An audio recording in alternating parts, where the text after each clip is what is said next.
Good morning, everyone. We're going to go ahead and get started. So we do still have people trickling in, but if there's some gaps next to you, if you can kind of scoot down a little bit so people can still come in and not have to work their way across everyone. That'd be very helpful. Thank you.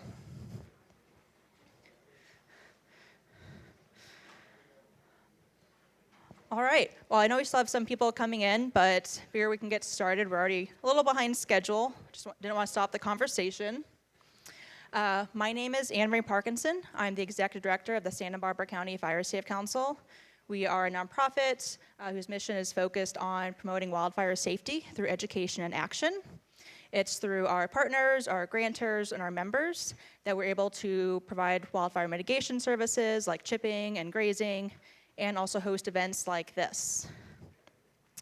It is really great to see so many people here today concerned about preparing for wildfire. It is a really big risk in our community, as many of you know.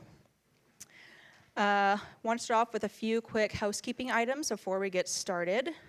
First of all, I wanted to thank our funders for making this event possible. That is the National Fish and Wildlife Foundation, the UCSB Wildfire Prevention and Policy Lecture Series, and NewsHawk. And I also want to give a big shout out to our staff who worked very hard over the past couple of weeks and months to pull this all together. And a big thank you to our board for assisting in the planning of today and being here to help the event run very smoothly. Second, there is no food allowed in the lecture hall, so if you brought any snacks, please save that until the break or until lunchtime. For questions, we will not be taking questions after each talk. Please save those until the end during the Q&A session. And everyone, in your packets, you have a little piece of paper so you can take notes, and you can also write down your questions so you don't forget them. You are welcome, though, to raise your hand if a presenter uses a term that you don't understand. I want to be able to clarify that for everyone. And then last thing, we do have surveys in your packets. I'd really appreciate if you guys spent the time to fill those out for us. It is our first time doing this event, and it will help us improve this in the future to know what you guys like, what you didn't like, and what you'd like to see more of. And with that, it is my pleasure to introduce council member from the city of Santa Barbara, Mike Jordan. He'll give us some opening remarks. I heard that, Lee Heller. Good morning. So if you don't know me, I'm the District 2 representative. You're in the middle of District 2, so welcome to the Mesa. I had a little bit of a kerfuffle this morning. I got a 2-day calendar reminder of May 20th. Anybody in here are Mesa residents and knows the significance of May 20th? In 2 days, if you were sitting in here at 9 o'clock at night and went back 4 years and walked out the door and looked across the street, it would have looked like the world was ending and a wall of fire was coming towards you. And it was the Loma fire. And it really portends the importance of events like this. If you want to get a city fire chief to talk about his worst nightmares, you take him out to Mesa Cafe for pancakes one Saturday morning, feed him syrup until his eyes glaze over, and you talk about the fires and the nightmares. But we were blessed that night, so to speak, by a fire that was being blown by the wind that reached the turn in the hill and had the wind stopped, and basically the fire was burning back on itself and allowed it to be put out by all the resources that were there. If that hadn't happened, that would have come down the ravine that is now Loma Alta Drive, which is a historic ravine, split out in that ravine behind Beach City Apartments and gone right down to the waterfront. It would have also turned the corner, re-energized itself in Hondo Valley Park, run horizontally across the hills in the Mesa, re-energized itself at Elings Park and Douglas Family Preserve, and made its way up Las Positas into Campanile Hills. I can't imagine if that would have happened, what you and I would be doing if you lived on the Mesa to be ready to prepare to evacuate. All the more talking about the importance of events like this. So thank you so much for being here. I'd like to say it's also just not about preparedness. There's another P word I'll use, and that's prevention. Eric Friedman and I share a border of districts on Las Positas. I have Las Positas this way, he has Las Positas that way, so he has up into Campanile, up into Yankee Farm, and all the way up the other side of Las Positas. And we're currently working with city fire staff to scope and bring a proposal to what we call the coastal high fire hazard zones that will bring an assessment district similar to what's up in the upper Riviera area, where we have the resources then to go into private property and help clear land. If you've never driven over and through Loma Alta Drive, the hillside that was on fire is about at an angle like this, near vertical. Impossible for any parcel owner to take care of clearing the brush, knocking down the fuel, and being ready for a fire. We hope to bring that resource and a decision to the property owners before the end of the year and be ready for next fire season. So if you're a Mesa resident and looking forward to that, if you're not one of my 1,200 households on my mailing list for newsletters, I will be here at least through the first break. I'm carrying a group of business cards. Happy to give you those. You can contact me and get on a mailing list or get on an email list for more information about that. So welcome. I hope my brief little Loma fire presses the importance of participating in events like this. And I also hope that you go home and you take that back to your neighbors, your family, your church group, your school groups. This is not the type of planning that happens when I knock on your door and say I'm from the government and I'm here to help. This is pure, yeah, right? This is pure grassroots neighborhood planning, and you need to participate in it, help those around you to do it, and I think special emphasis on those that you know will have trouble getting out of neighborhoods. The families with really small children and families with older people who don't move as fast or don't think as fast under stress like that. Thanks for the Fire Council for setting this up today and herding all the resources you see. Big shout out to City College. Who the heck has 5,000 or 10,000 people on campus last night for graduation and then opens up their facilities the next morning for an event like this? And it's our community college. So thank you.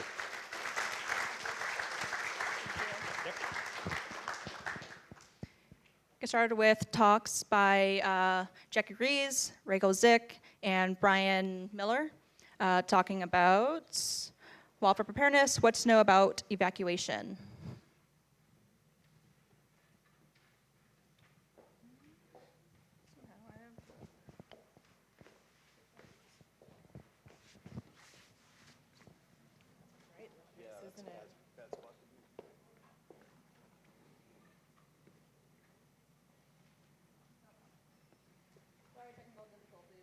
Just give us 1 second. We'll be ready. There we go. All right. Good morning, everyone. It's so good to see all of you here for today's workshop. We're really excited to be here with you today. We'll start with introductions here. My name is Jackie Ruiz. I'm the Public Information Officer for the Santa Barbara County Office of Emergency Management. And I'll hand it over to my colleague. Hi, everyone. Brian Miller. I'm a commander with the Santa Barbara Police Department. I've been with the agency for 18 years and currently the commander of the patrol division. Just personal experience with, the things we had going on in this town. I've been involved with evacuations when we had, our local incidents, and also as part of mutual aid requests down in Ventura County and also up in the Tahoe fires as far as personal experience with evacuations. Hi, good morning. I'm Raquel Zick. I'm the Public Information Officer for the Santa Barbara County Sheriff's Office. Not to be a one-upper, but I've been with the county for 20 years.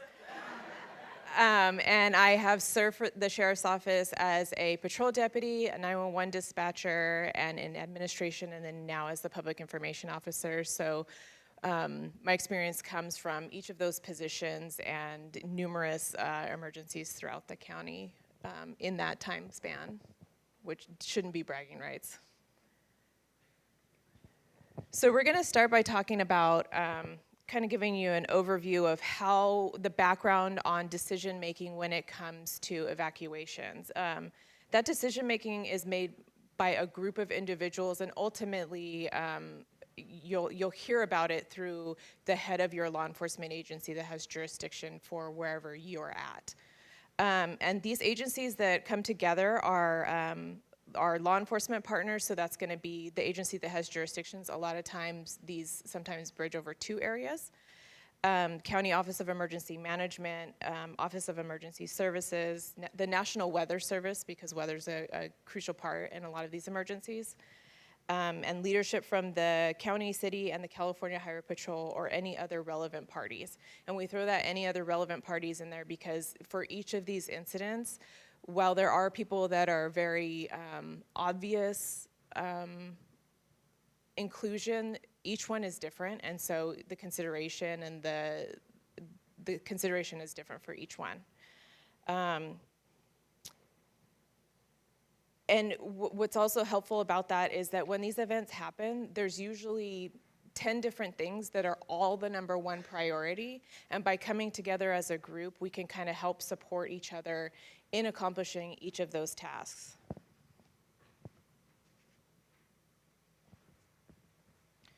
So I'm going to kind of cover some of what the county jurisdictions are and kind of how that breaks down. It's important. Not everybody knows, who their head law enforcement agency is. So the Santa Barbara County Sheriff's Office is the law enforcement agency for all of the unincorporated areas of Santa Barbara County. So that's everything that's not pink. But additionally, we do cover some contract cities, so cities that pay us to provide their police services, and that's going to be Carpinteria, Buellton, Solvang, and Goleta. And then we also cover Isla Vista. So the ones that are outside of that is going to be Guadalupe Police Department, the Santa Maria Police Department, Lompoc Police Department, and Santa Barbara Police Department.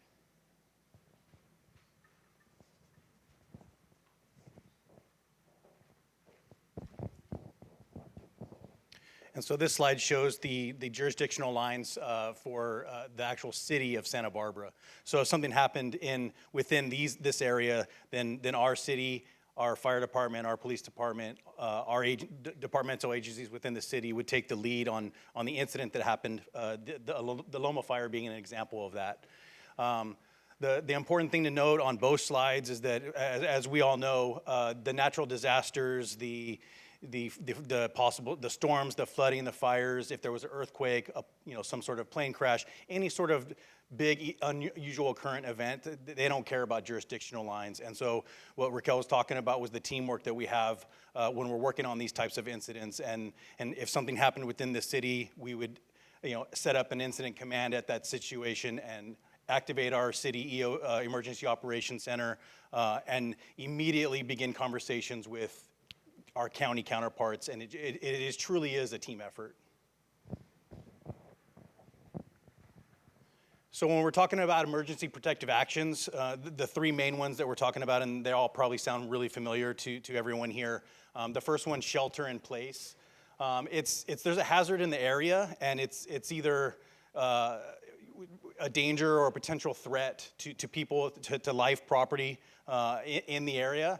And what we use this more in law enforcement than some of the other ones, because we'd use this for law enforcement activity where there's a dangerous person in the area and we want people to go inside, lock their doors, keep them. It's not safe to evacuate. This could be used in a fire type situation, not so much in the actual direct area evacuation orders and warning areas, but outside of that, smoke inhalation, exposure, things like that, we would issue a shelter in place just for exposure and things like that. The next one would be the evacuation warning. And again, that's when these teams that Raquel was talking about get together. It's not one person, it's not one entity. It's everybody getting together and deciding there's a potential threat that's coming into the area. And this is where some of the other things that everybody will talk about today that you've done ahead of time, the go bags, the family plans that you have in place. This is when that warning comes in and you would start to discuss utilizing those things and implementing that family plan that you've put in for an evacuation. An important note that we want to give is that you don't have to wait for the warning to turn into an order to leave, especially if you have some things that are going to take more time, people with disabilities, large animals. You don't have to wait. If there's at any point you feel unsafe and you don't have to wait for it to be an order to leave. A personal example for me, I was lucky enough to be in town and on the mesa during the Loma Fire. I got the call to come in and help. My wife, before I'm leaving, says, hey, do you think we should get ready to go? And I'm now, within the city, there's not a lot of things where you think it would be bad. I start coming down Carrillo Hill and I see flames. There's been no warning. There's been no order. I call and say, start that plan now. Start working on what we have planned now. So you don't have to wait for it to turn into an order, is our main point. The warning is where you start working on those plans that you have in place. And then the actual evacuation order, that means that this potential threat is coming. There's an immediate threat to life or property, and everyone should leave the area. When we do evacuate an area, it's closed to the public, and on the law enforcement side, our focus is security of that area once everybody is out. So that's the big concern for a lot of people when they evacuate the area, is what's going to happen to the area. We own that as security. We have patrols. We work on operational plans to assign officers to those areas. Am I forgetting anything? I think one more thing to add too is that these are not necessarily sequential. You're not going to see a warning and then an order. You may just go straight to an order, and it may go backwards too. You may be in an order area and then it will be updated to an evacuation warning. So these aren't necessarily linear. All right, so my colleagues have talked to you a little bit about what we consider for emergency protective actions. Now I'm going to talk to you about how we get that really important message out to all of you. So when we're issuing emergency alerts, we always want to ensure that the right information is to the right people at the right time, and I'll just add, so they can take action. Our goal is always to protect lives and property. And when we're issuing emergency alerts, time is of the essence. Whether it is a protective action for a fire or any other type of incident, time is always a factor. When we communicate, we will always tell you what is happening, and we'll tell you the action that you need to take in these emergency alerts. And then we also strive to use multiple alerting and communication pathways. And I'll give you some examples of both those alerting and those communication pathways here in a second. All right, so we've heard mention of evacuation orders and shelter in place. Those are what we call immediate protective actions. So those are always going to be our first priority whenever we're issuing emergency alerts. We're pretty familiar in our area that there may be one section of our community that's under an evacuation order, and perhaps the area just slightly outside of it is in a warning zone. So immediate protective actions are always going to come out first, and then we're going to focus on group number 2 here, readiness for protective action. We want to be sure that our readiness group knows that they have an evacuation warning, and for some, as we shared in the slide before, that might mean that it's time to go, depending on your individual circumstances. For others, it'll mean get ready. You may have an evacuation order, you may not. That will depend on the factors. And then our final priority in alerting is going to be our awareness group, which is where most of our community is actually going to fall. So these are the folks who may see traffic impacts because of a fire. They may be smelling smoke or seeing smoke. So our communication to them is that third tier in alerting. And of course, we want to always ensure that folks are not calling 911 just for information. We have very robust information channels in Santa Barbara County, and so we lean on those to ensure 911 stays open for true emergencies. All right, show of hands. How many of you have heard of Ready SBC alerts? Oh, I love it. That's great. How many of you are registered on Ready SBC alerts? Oh, great. Love to see it. So I'm very happy to see that this is our primary alerting tool in our community. Some main points that I'll go over about Ready SBC alerts that perhaps you can share with a neighbor who isn't registered. It is essential that people go to readysbc.org and actually put in their registration. We cannot grab your phone numbers from other places, your addresses from other places. This is a system in which you have to opt into and register for. It's really amazing because you can, as you all know, since you've registered, you can register up to 5 addresses in Santa Barbara County. What I will say is if you are registered, I encourage a couple of things. Ensure that you have no typos in your address, ensure that your zip code is correct, and ensure that your phone number is inputted correctly. Those are some of the common errors that we see in our system as to why alerts are not reaching you.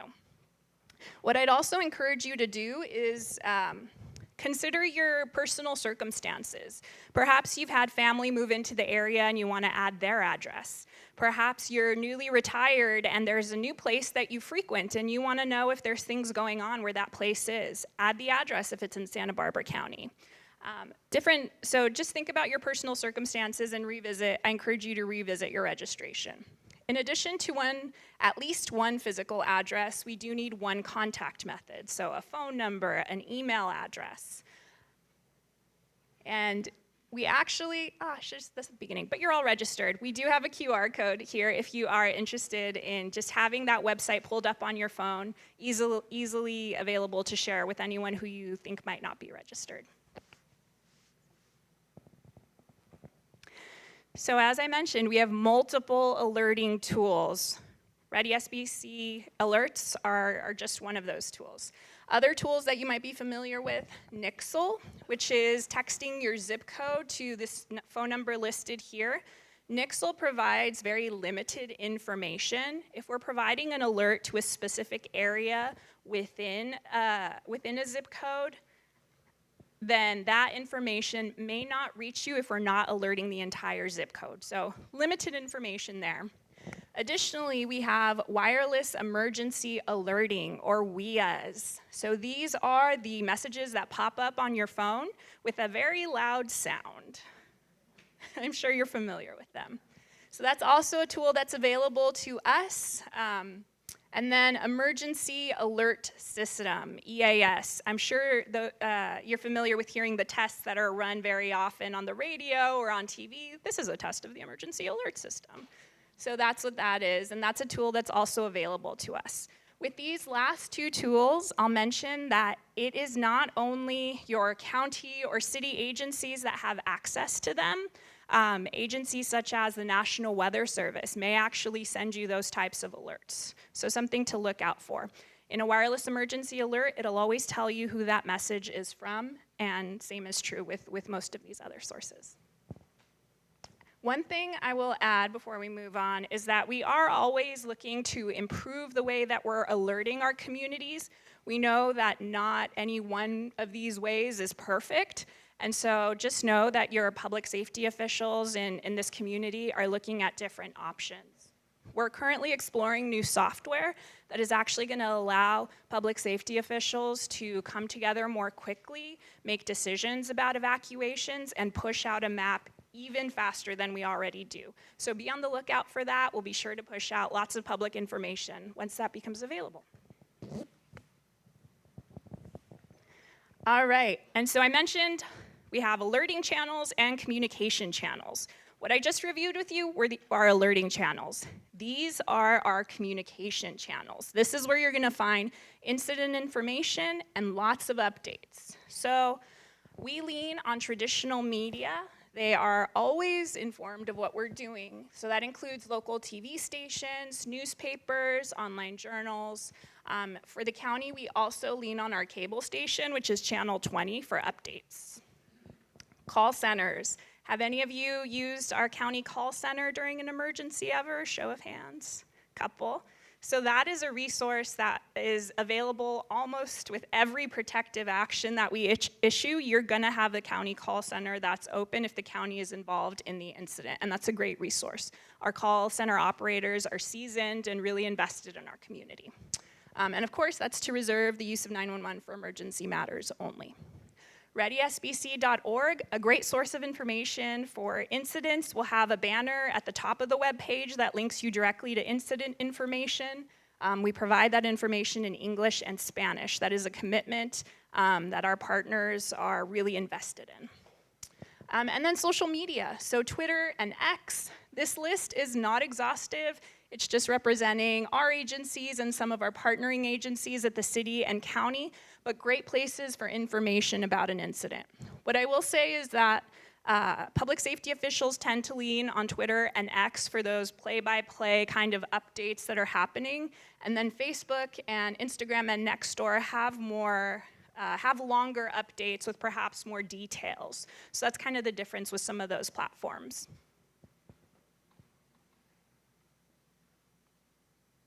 All right, and I'll hand this over.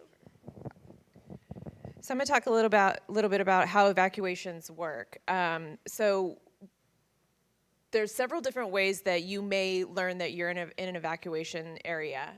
We do door-to-door notifications. That's going to be done either by a law enforcement agency, and then at the sheriff's office, we do use our volunteer search and rescue team.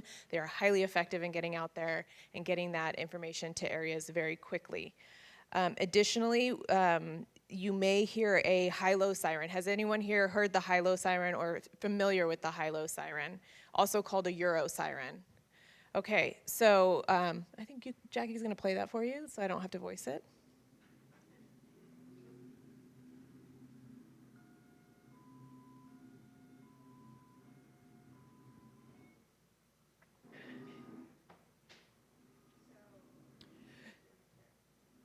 What's that? So while she gets that paused, so that is the high-low siren that you'll hear from Santa Barbara PD. I think we have a second that is just slightly different, but you'll notice that it's a high tone and a low tone that alternates, generally speaking, which is a little different than the rolling sound.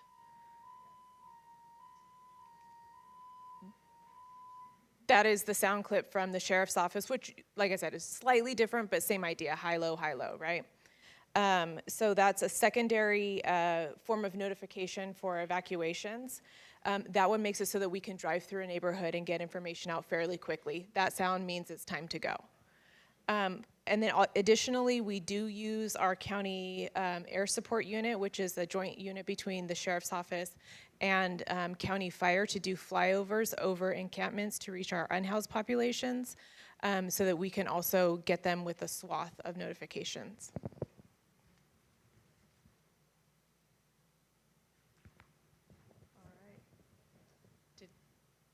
Was that it for that slide? Yeah. All right. All right. So we've reached the end of our just about 20 minutes, and we have just a couple of takeaways. If you don't have them already, we wanted to just give you some to take home here at the end. Number one, make a plan ahead of time. This is going to be crucial to ensuring that you are ready to go when and if the moment comes. You might have seen the Ready, Set, Go booklets. They're available in English and Spanish through county fire, through city fire agencies. You may have received them in the mail too. So this is a really great place to start to make your plan. I encourage you to do something that my family has done. We've actually talked through some of this plan over a dinner. Just have the conversation out loud, get those ideas moving as to what you would do. And if this is something that you've done previously already, check that box. I encourage you to do it yearly because, again, your personal circumstances might have changed. There might be new people in your circle. People might have moved to different areas of the community. So always really great to revisit this. Know your neighbors. This is something I highly recommend for a number of reasons. Your neighbors, especially if you're perhaps newer to a neighborhood, are great historians. They know of any natural disasters that have impacted your neighborhood. They know of any changes that have happened over the last few decades. They know how wildfires or even smoke impacts have potentially impacted your area. So really great to go out and chat with your neighbors. Additionally, it helps public safety officials to know that, if you have knowledge that your neighbor has some special needs, has lots of children perhaps, has an elderly family member. All of this information can help public safety officials respond in an appropriate manner. And then last one, if you feel unsafe, take action. Commander Miller shared a great personal experience of that. There may be times in which our alerting doesn't make it to you in the right time, and it's going to be, a personal choice to take action and to leave the area. Believe what you're seeing and take action. And I think that's all we have for you. Thank you for having us.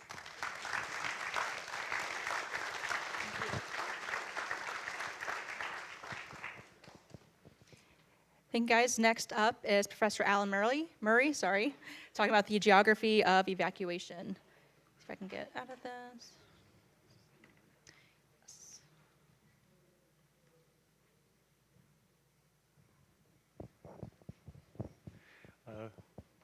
We're good? Good morning. This is the low point of the presentation, so sorry. You're stuck with a UCSB professor. I'm a professor of geography. I've been here 9 years, so I'm a lot less than others, but I was here back in the day going to school. That's another story. In addition to being a professor of geography, lead something called the Wildfire Resilience Initiative that involves a number of other faculty in the room, Layla, Charles, Dar, Stuart, I don't know, maybe Max is here. The focus of this is looking at all aspects of wildfire resiliency, within that, partly evacuation, but also monitoring of vegetation, weather, different kinds of vegetation and its behavior. Sorry, how's that? I'll be better. The point is that as a part of this initiative, we're looking at not only the risks and dangers associated with wildfire, but also potential mitigation efforts that can happen before as well as post-fire activity. So with that, I was kind of hoping that Brian would stay up here. It's a bit more comforting, right, with the guy with the gun. I think I need this on campus also, get students' attention. So I'm going to give a bigger picture view of this, and so some of this repeats what we heard already. But part of this is just to show the complexity of evacuation and what's involved, and that we need to understand all of these elements to realize really some of the important things we need to do. And of course, since I'm from UCSB, I'm going to start off with a definition, and we'll have a quiz later about what this is. But it's the idea that we need to move or vacate people and or property from a dangerous or uninhabitable area. And there's lots of triggers, as was mentioned by Brian previously. Today we're focusing a bit on wildfire, and this is a view of the evacuation Malibu, Woolsey in 2018. Very ominous. This thing went viral for good reason, but you can see sort of the complexities of evacuation here, and we'll come back to this. But implied in all of this is that there's safe and unsafe areas. And of course, this depends on the hazard. Geography. Why am I up here? Why are we talking about this? So it turns out there's many important components of this, and all of it is inherently spatial, geographic. So there has to be an ignition. It depends on the fuels and the vegetation, the weather conditions, winds, the terrain. It depends on our fire response, what they're able to do and protect, like in the case of the Thomas Fire, where Ojai is clearly protected by various means of human intervention, the behavior of fire, but also the people and the safety options that are in place. Evacuation factors. So you'll see I put, why do we need to evacuate? Where are we going to evacuate? Who do we need to evacuate? When do we need to do this? How? I did realize that I didn't have what here. I could have put what, all of those that we learned in elementary school. But we have many zones in our region, and the incidents could trigger these. Interestingly, you may have seen these we have these evacuation zones. I think Montecito is the only one that really show you those evacuation zones for what it may mean. The rest of the areas in our region keep it a secret, I think. But I've got the secret. Just send me a note. I'll share it with you right after you do the quiz about what evacuation is. So the key elements of evacuation. We need to evacuate, and I'm going to go through some of these a little bit and give some details, but The timing of the event, the demographics of our region are really important. Turns out we do weird things. Our behavior's quite important in terms of evacuation, our needs to evacuate, and then the configuration of our transportation-oriented system. So event timing, things that are critically important. Do we have enough time to evacuate? Some of this was mentioned previously by Brian. What are the factors in this evacuation? And what's going to trigger? Well, it's complicated. It could depend on the terrain, where the incident started, the behavior that we expect of the fire, the weather and wind conditions, and the associated fuels. And then, that's odd. In terms of this timing event, there's all of these components that go into evacuation in terms of when we hear about it, the time we need to make some decision, and of course, at the bottom here is this clearing time. And I think that the real point here is that there's some amount of time it takes for us to engage in this evacuation process. And at some point, we get to a situation where it's dire, where we don't have enough time to engage in these elements of evacuation. So, as we'll get to at the end, and as was mentioned already, this preparation, planning, understanding this issue of evacuation is super important. The demographic, so what you see here in the graphic, I'm not going to quiz you on this, but it's showing what we consider social vulnerability areas or degrees of social vulnerability in the region, combined with our unhoused population and where they exist in terms of this. Again, some of this may resonate if you understand Santa Barbara, but issues to consider in the demographic side: how many people, depending upon the incident, will we need to evacuate? Where do we how do we get them from where they are to where they need to be? Is this a daytime or a nighttime population? Those dynamics can differ quite a bit. Are there workers of various sorts present?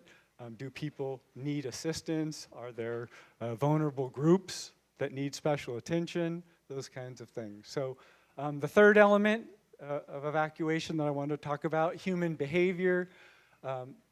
Will people leave when given notice? What you see in this graphic over here is over time.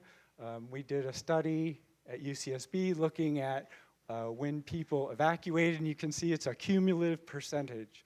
So some people did begin in advance, but the point of this graphic is that even at the end, some 10% of people didn't evacuate at all. So that does happen. How will they travel? Is this one car? Is it all the vehicles? Is it everything they own, and scooters and bikes or whatever? Complicates things. Will some people be trying to return home to get things, to get people, to get pets? Which route will people take? And it turns out people do super odd things under these stressful situations. Super unusual things. Will aggressive driving under stressful conditions cause an accident? Will it reduce our capacity to evacuate an area, limit flow options? And then, just as a contrast, people do behave a little differently, whether it's a mandatory evacuation versus just a warning. Transport needs. So I think this is a picture from Colorado showing that under these conditions, visibility could be pretty poor. So this would affect our ability to evacuate, to engage in transportation. But what mode will people take? Walking, biking, not likely, but typically we see a vehicle, may need some transit assistance.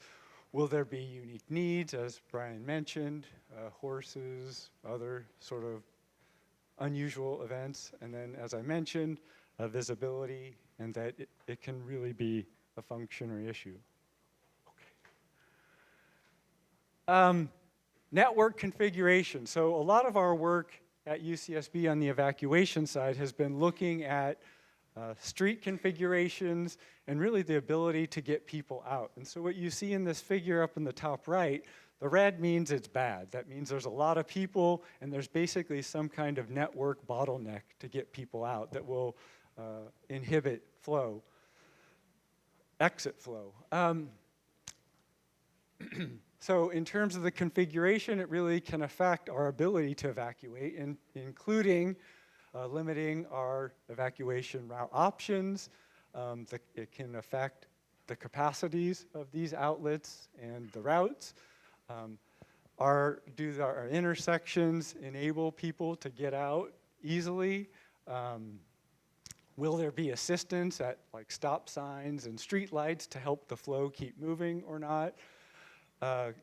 And within all this, as we're trying to get people out, can people go against the flow and go back to get things or get people? And finally, in terms of the configuration of our system, is the parking situation doing something to affect our ability to get people out on routes? And there's, as many know, many areas of Santa Barbara where that actually impacts in a negative way our ability to move people. So in terms of our research, this graphic in the background is actually from a simulation, because we do a lot of work looking at simulating behavior of people under stressful conditions. And interestingly, these simulations show really the kinds of behavior we see, people doing very odd things in terms of their driving and behavior, and it's kind of humorous to watch. But in terms of our research, we're looking at not only where the issues are in terms of evacuation potential in our region, but also the general risks of wildfire and vulnerability in our area. And we know, and to reiterate some of the points that were raised already, in terms of evacuation, human behavior is complicated, especially under stressful conditions. Our ability to evacuate areas is actually quite different across the region. It's not homogeneous, it's not the same, it's very heterogeneous. Some are more risky than others. The importance of advanced plans, route guidance, having some idea of what you might do under certain conditions is super important. Somewhat understudied, and that's some of our focus at UCSB, is that infrastructure may fail. We may lose a road. We may have a command center or something that takes over a street, and that could limit some of our options. And we really don't understand a lot of the impacts of this in terms of evacuation. So it's really an understudied sort of need, things that we're continuing to look at UCSB. And further, we know quite a bit about where people are and sort of their vulnerability type issues, but not very detailed. And so we're continuing to do a lot of work in that area. So with that, I'm done. Thank you. Right on time. Perfect, thank you. We're going to take a quick, well, we do have 10 minutes on the agenda, but we're going to do an 8-minute break, and at 5 minutes, we'll start ushering people back in. We are a little behind schedule, so if you guys want to stretch your legs, go to the bathroom. Bathroom is out that door, all the way down the hall to the left. If you have questions for Raquel or Jackie or Brian or Alan, they will be down here, and you can bug them.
Hi, everyone. Sorry to interrupt the conversation. Make sure we get to the next talk. It is be my favorite one of the day.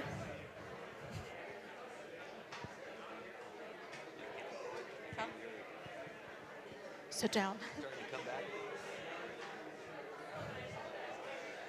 We're going to get started with the next talk coming up. We're going to take their seats.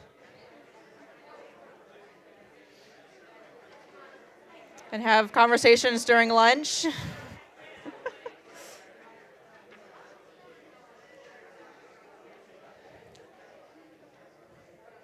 right, getting there. And again, if people could squeeze in towards the center so people who were sitting on the sides earlier can have a seat, that'd be fantastic. Cool.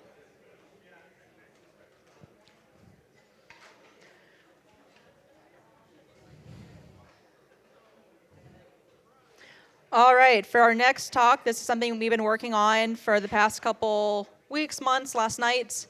Wildfire evacuation survival skills, recognizing that sometimes notices don't come fast enough, fire happens super fast, you decide to stay when you shouldn't. Wanted to talk about how to survive evacuation.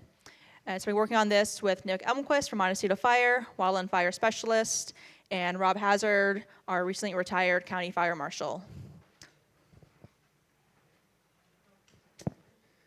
All right. Good to see so many familiar faces in the crowd. Great venue. For some reason, they gave Rob and I a full hour, and they gave everybody else about 15 or 20 minutes. So they must know we'll put some cool pictures that get people's attention. But I figured I had a few minutes. I just wanted to plug the Santa Barbara County Fire Safe Council. Yeah, thank you.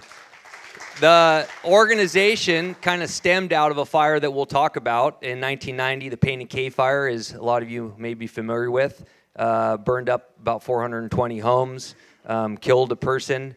The next year, 1991, was the Oakland Hills Fire. Killed 25 people. It started off as a tunnel fire. If you guys are familiar with the East Bay, Moraga, Orinda, ended up burning about 2,500 structures. And it got a lot of people's attention across the state about ways that maybe we could start improving ways of doing business. And one way they saw avenues for improvement was combining some of the knowledge that the civilians and residents had, because oftentimes the civilians and residents know their neighborhoods the best, and finding avenues to connect them with agency people like us. And that's what kind of stemmed the Fire Safe Councils. What started, the Santa Barbara County Fire Safe Council started in 1996.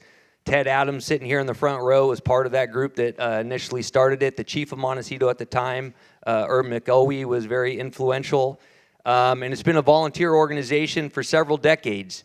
And just the stars aligned a few years ago. Max Moritz wrote a grant. We were able to hire an executive director, Anna Marie, who's been hosting it. And under her leadership, we've been able to hire about 4 or 5 additional staff. All are great. The people in green shirts are either our staff or on the board. We have a board of 13 people.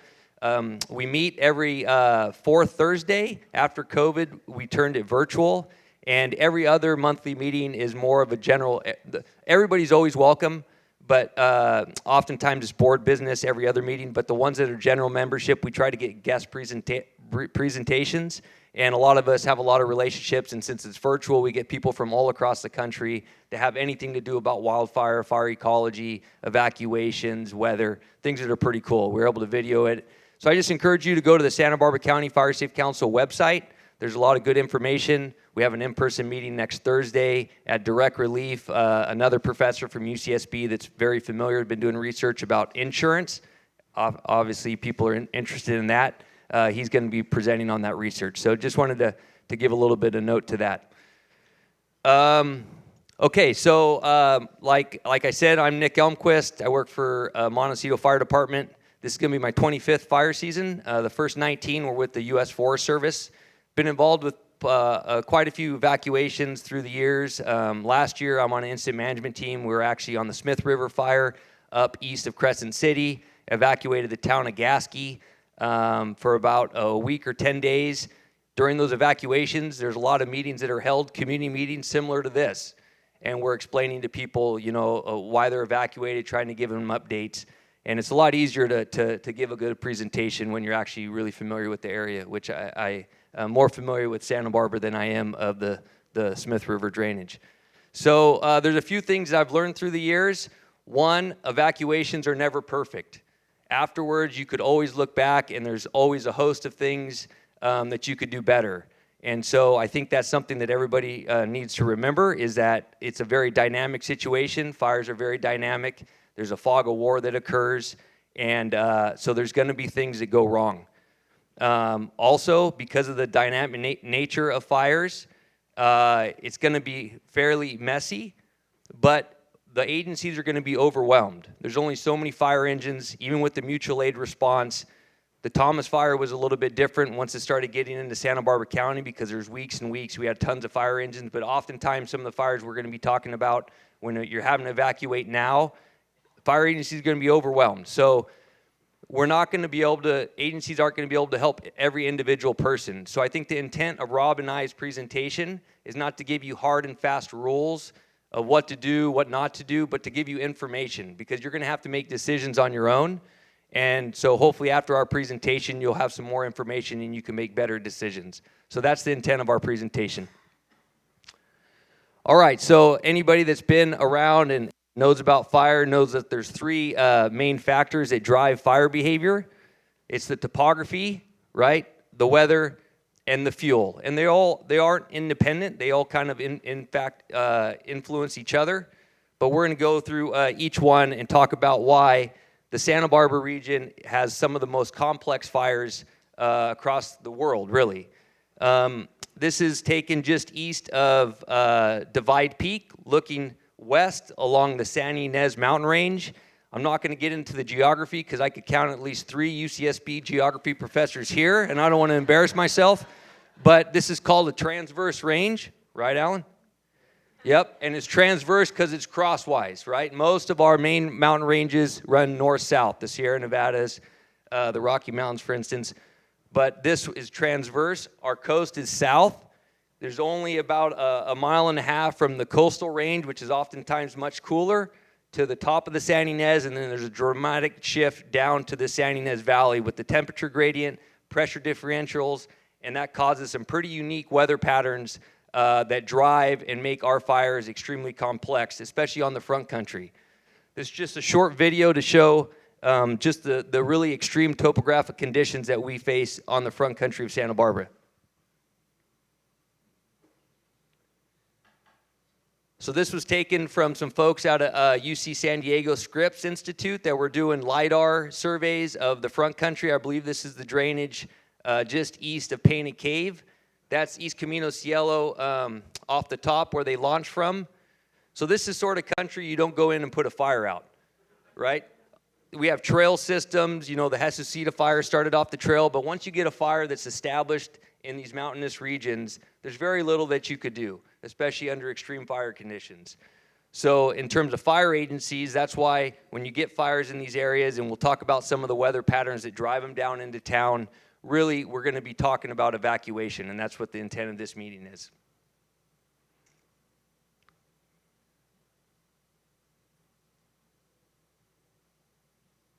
A bird's eye view. Well over 100% slope in most of those areas. You can see broken country, very rocky in a lot of areas. Chaparral is a vegetation type that we refer to collectively. And we'll talk a little bit about that when we talk about fuels.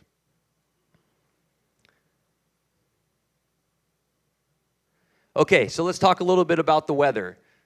All of us know and love Santa Barbara County because our Mediterranean climate, right? One of the characteristics of a Mediterranean climate is our rain season is compressed within a few separate months. So this is a graph showing the water year starts in September. Very little rain, 1% really of our total rainfall of the year happens in September, and it slowly starts to increase. Really, the bulk of our rain happens in December through March, a little bit in April, and then it pretty much shuts off right around now. And that happens almost every year, where it's just almost like flipping on a switch. Our rain's gonna turn off, and things are gonna start to dry out. This is last winter's rainfall across the state. You'll see the color hues, yellow and green are about 100%. The majority of the state saw above normal rainfall. We're one of the lucky ones down here, 2 good rainfall years, we needed it, about 150% in Santa Barbara County. This is from the Santa Barbara County hydrology. Overall, about 140% of what was considered normal. But I also just wanted to point out how drastically different the annual rainfall is across different regions. So 57 inches up at San Marcos Pass, which was about 160% of normal. All right, we see some residents from the Trout Club probably in Painted Cave. But Cuyama, even though they saw 120% of normal, they only got 9¼ inches. So depending on where you are throughout the county really influences the rain. But the message is, you know, these last couple years have really been good in terms of increasing the groundwater in our reservoirs, obviously. So how much rain we get in the winter impacts our fuel conditions. All vegetation across the landscape that could burn can be broken up into 2 different categories: dead fuels and live fuels. Pretty simple. The dead fuels, we have these 4 kind of subcategories based on size. Raise your hand if you started a campfire. Almost everybody. If you haven't, you need to do it. Designated campsite, you know, fire ring. Don't do it off some random trail. But as you know, when you start a fire, you start with kindling, right? You start with maybe gathering some pine needles and grasses, because those have the larger surface area to volume. They dry out a lot quicker, and that's what kind of gets the heat going. But they go out really quick. So you get some grasses, and you put some twigs on top. Those are the 10-hour fuels. Once you get a little bit of that established, then you get a little bit of the larger branches. And once you finally get a good heat base, you put on the oak logs. But you don't just go and put an oak log and try to burn it. So that's kind of the thought process when you're thinking about how fire burns. It's going to initially burn the lighter fuels. That's why a lot of our ignitions start along roadways and trails, disturbed sites where we get our annual grasses, because those are the driest, the most easily to ignite. A lot of times when we have years like this year, you'll hear a lot of the old timers say that's when you sometimes get some of your larger fires, because you have that grass fuel bed that really drives it up into our brush. The second picture is of chamise, right, Carla? Chamise? All right. And so this is going to determine, no matter how much heat you get going in that campfire, even when the oak logs are burning, it's very hard to cut a live bush and try to get that to burn. So it's the same kind of similar concept, right? That's why the time since last fire, what we call fire return interval, plays a big part in the intensity of the fires. The Thomas fire scar that's 6 years ago now, it's going to take a little bit for it to get enough of the dead fuels on the left to really be acceptable to burn. But when we start talking about concepts of evacuations, and if you have to seek refuge in areas, thinking about the fuel conditions of the areas where you're along your roadways that you're going to be evacuating, or within your community, just thinking about these concepts where there's lighter fuels, maybe they've been weed whipped. These are areas that are probably not going to see too much of an intense fire if you were to have to shelter in those areas. Okay, let's just talk briefly about the live fuels. This is from Santa Barbara County. They do live fuel sampling. They cut the chamise, which I just showed that last picture. They'll weigh it, and then they'll dry it out and weigh it again, and it gives you a percentage of how much moisture is held in that plant. And what I want to point out is that, 60% is what we consider critical. Almost always, we peak out around April or May, right around now. And this is regardless of how much rain we have. It may shift a little bit earlier or a little bit later, but you're always, because of the Mediterranean climate like we talked about, and the rain turns off, all those plants are going to dry out, even if we got 200% of rain in the winter. But come fall conditions, August, September, October, November if we don't see rain, or December like the 2017, those fuels are going to continue to dry. The live fuels are going to be critically dry come to the fall, regardless of what the rain was that last winter. So you can think about how that relates to fire danger. There's 2 main indices that we talk about when we're talking about fire danger. The BIs, which is burning index, and the ERCs, the energy release component, which is essentially just saying how much energy potential is at the head of that fire. So this is taken from the blue line is this current year. The gray is average. So because of the amount of rain we've had, we're well below average. This little green tail, it predicts for the next 7 days. So it's just showing that we're still, kind of in this even trend. But really, we don't start getting into our peaks until September, this gray line. That's when fire danger is going to be at the highest throughout the South Coast, us and Ventura, essentially. But the red line shows the maximum days over this climatological period since 2009 to 2022. That's what these graphs are based on. And what I just want to point out is there's always these days that happen in the fall where we get extreme conditions.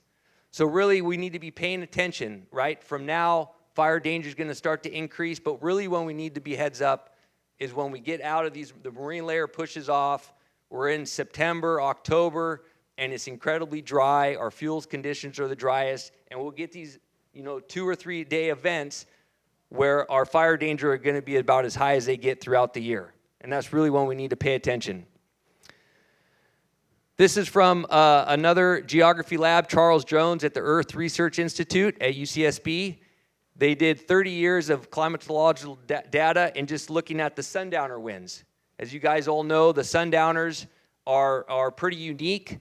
There are different areas of downsloping winds across the planet, really, but it's a fairly unique situation, and we get it here in Santa Barbara. And they broke it down into, sundowners that affect the west transverse. So Gaviota, I live up north in North County, and I know come spring or fall, there's many times when you're driving through Gaviota and you get hit like a freight train right when you turn past the rest stop, right? When you drive that area, it blows a lot more frequently, stronger winds on the west side. But there are these events that happen throughout the year, but it's kind of bimodal where you get strong events in the spring and then strong events in the fall. So hopefully you're starting to see how the fire danger, dry fuels, 5, 6, 7 months since last rainfall, and now we're getting sundowner winds on top of that. Why fires can get so extreme here in Santa Barbara County, and you need to be really heads up, especially in the fall time.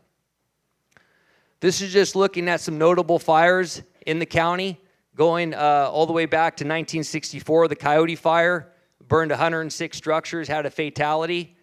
But I just wanted to point out, the Jesucita was an early season fire, May, but everything else is more or less June, and some of the most catastrophic and damaging were later in the year under those fall conditions.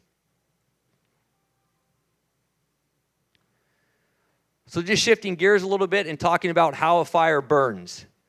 So all the fires have an ignition point, right? And if there's a wind, if there's no slope, it's going to follow the wind. Or if there's slope, it's probably oftentimes going to go uphill if there's no wind. Where it starts is always going to be referred to as the heel, and that's how you reference it. There's going to be a right flank going up the right side, the left flank going up the left, and the fire is going to be most intense at the head. So the flanks are going to be a lot cooler. That's why oftentimes suppression tactics, we get an anchor point, you anchor off the heel, and you could actually hopefully try to go direct, either with hand crews, helicopter, air tankers, and you're trying to go around those flanks and pinch the fire at the head. So you're slowly starting to squeeze the heat out of the fire.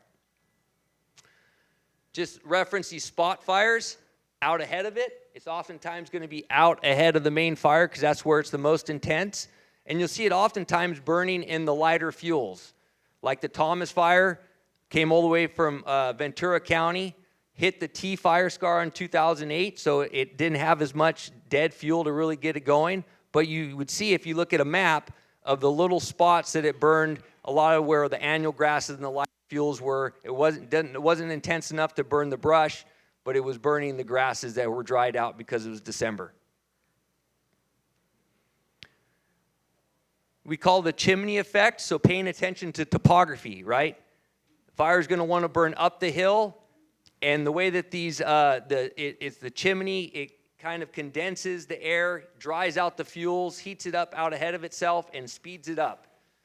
Generally, slope, for every 10% increase in slope, we see about a four times greater rate of growth rate of spread of fires. So a significant influence that slope has on fire spread. So just thinking about the concepts when you're having to evacuate, especially a lot of our mountain areas. This is Tucker's Grove, looking up the 154. Look at all those confluences of drainages, how the 154 switches back, how many different variables, right? Depending on where the fire is coming from, where you are in relation to the fire. And this is the paint fire. So what's very unique under these sundowner conditions, and what makes it even more complex, is fires will burn down the hill. So the X is where it started up near the 154, and it burned all the way across the 101 down here towards Hope Ranch, because when you have winds that strong and that dry, it actually overpowers the slope, and that's what drives the fire. So just understanding the factors that influence fire spread and making those decisions when there's a fire, trying to figure out, where you are in relation to the fire, where's the wind, where's the topography, so that you could go the opposite direction. It also just points out, this is on East Mountain Drive, one of our residents, the importance of fuels management along our roadways. So thinking about all the concepts we've been talking about, because not only are we going to be evacuating people out, but we're going to be trying to get first responders in, right, to anchor in and do all these suppression taxes we're talking about, protect the structures. So you could think about, even in extreme conditions, a really strong downsloping wind like the Thomas fire, it's going to be intense as it's up here in the vegetation, but there's going to start decreasing intensity once it starts getting out of that thick fuels. This has been type converted to grass, weed whipped, and so there's going to be a lot less intensity for people that are trying to evacuate along our roadways. And then you're able to bring equipment in, there's turnouts, there's a fire hydrant, and start to think about your suppression operations. Okay, so I just want to talk briefly about the tools that you have to understand the fire danger for the given day that you're in. I kind of gave you a good background, hopefully, that you're thinking about the seasonality of fire danger here in Santa Barbara. But you could go to any of our jurisdictional web pages, Santa Barbara City Fire, Montecito, Carpinteria. This is from Santa Barbara County. You'll see today's fire danger, low. This was just the other day. You'll also see around town a lot of fire stations will have signs with arrows, and that is just a representation, a physical representation of the fire danger that you see on the websites. So starting to pay attention. What's the fire danger today? Is it low? Is it moderate? Is it high? You need to start paying more attention. Is it very high or extreme? Maybe you need to fill up the gas. Start paying particular attention of the conditions. The Weather Service, the National Weather Service, is a great resource throughout the country. Go to their webpage, become familiar with it. A lot of people in our area are hikers and boaters and surfers. A lot of us are weather nerds. All fire people are weather nerds. But this is a great place, especially as you get into the fall, just to start paying attention to the weather conditions and understanding the environment so you could help yourselves. We've been very fortunate because of funding, Santa Barbara County Fire, and the Fire Safe Council and a lot of the other jurisdictions have been really proactive in building these community wildfire protection plans. This is for the Santa Barbara Fire Safe Council website. Most likely every single one of you reside in an area that is covered by a community wildfire protection plan. It will be very thorough to explain the specific hazards of your neighborhoods and give reasons or mitigation actions and give you specific information. So I recommend going to the Fire Safe Council. You'll see it. It'll be community wildfire protection plans. Find your area, read your plan. They're usually pretty thick documents, but there's a good table of contents. You could pick out what pertains to you. Okay, this is just a time wedge. Oftentimes we use it operationally to try to get people to be decisive and to understand the earlier you make a decision, right, the more time you have, the more options that you have. So you have more of a margin of error. We talked about how it's such a dynamic situation. You can't predict what's going to happen. The more time you have, the more options. If you wait too long, You're going to have very limited options, and that's when accidents happen. There's a lot of people, we have this conversation about sheltering or staying and defending, to each their own. But I've seen a lot of fire professionals, right? We go to these large fires, and you'll get city engines that come out, and the fire's a week away, and they feel super comfortable where they are. And you'll see those same people, in sticky situations a week later when the fire is actually on them because they don't have those slides. So that's just a little bit of information to think about. Is it's all fine and dandy under blue skies, but these conditions can change. You get a sundowner wind, and it's very, very extreme. So Rob will get more into the details about the evacuation specific and fire behavior under these conditions. But I just wanted to kind of segue into Rob's talk. Hopefully.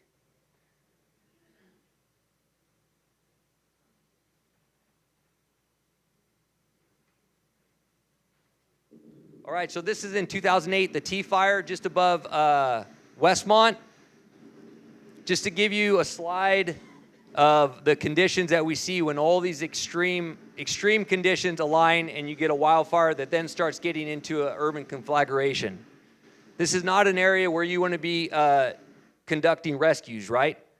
It's an area that you want to hopefully have everybody already evacuated, and you're doing point protection and trying to save what you can and waiting for the conditions to change. So I'm going to bring up Rob to talk more about the evacuation-specific information. Thanks.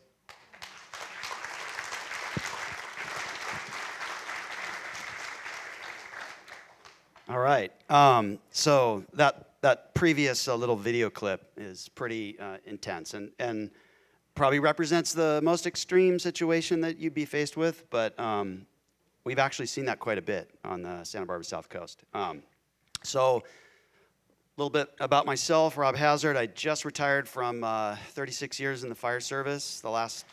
Thank you. The last 26 was with Santa Barbara County Fire, and before that, I worked with the Forest Service on our local hotshot crew for 10 years. And actually, in my third year on the hotshot crew was the Painted Cave Fire. So that was my introduction to this type of urban interface fire that requires huge evacuations.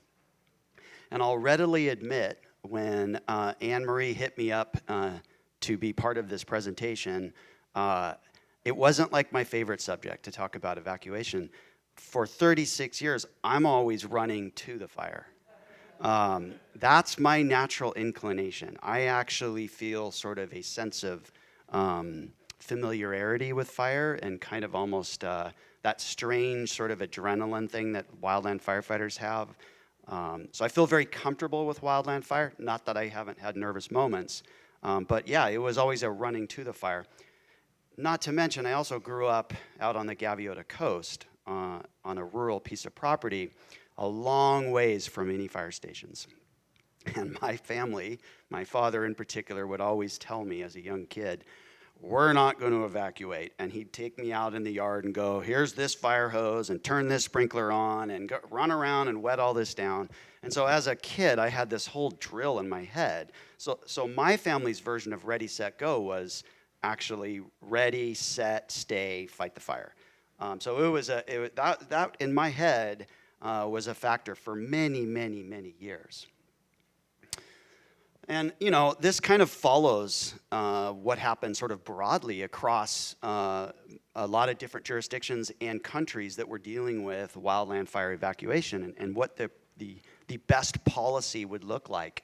And so this idea that you would actually have the option to stay and sort of act as a militia fighting fires on your property goes back to Australia. And they actually had a program that was prepare, stay, defend, or leave early. And interestingly, we had some jurisdictions in Southern California that were looking at adopting this policy. But unfortunately, 2009 Black Saturday bushfires, they had 173 fatalities. And many of those fatalities were people that decided to stay and defend. And so the jurisdictions that had been looking at that as an idea quickly dropped it. All the material got thrown in the round file. And California in general, and across most of the United States, the Ready, Set, Go program became the adopted policy and stance of fire agencies. And how many people are familiar with Ready, Set, Go? Pretty much everybody. Good. So Ready, Set, Go generally emphasizes the need for leaving early. That's the whole concept of Ready, Set, Go. And there's a huge amount of effort that's put into the ready component of it and the set component of it.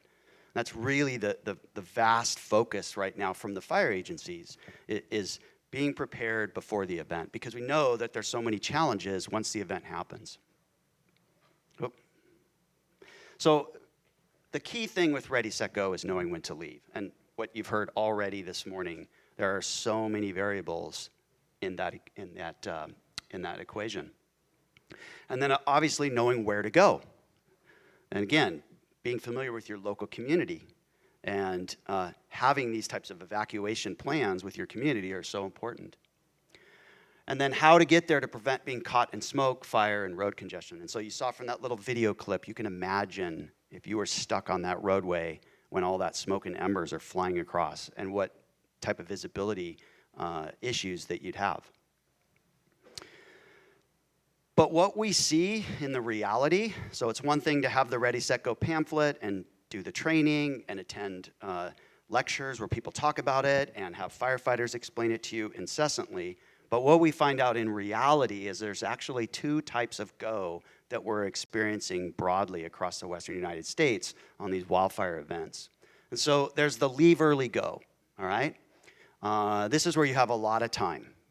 The fire is nowhere near your community, and you've gotten proper notification very early on, and you actually have time to think about it. And you can actually even debate with your family, like, should we not? No, I think we have a lot of time. But hey, let's start thinking about all those things that we've talked about.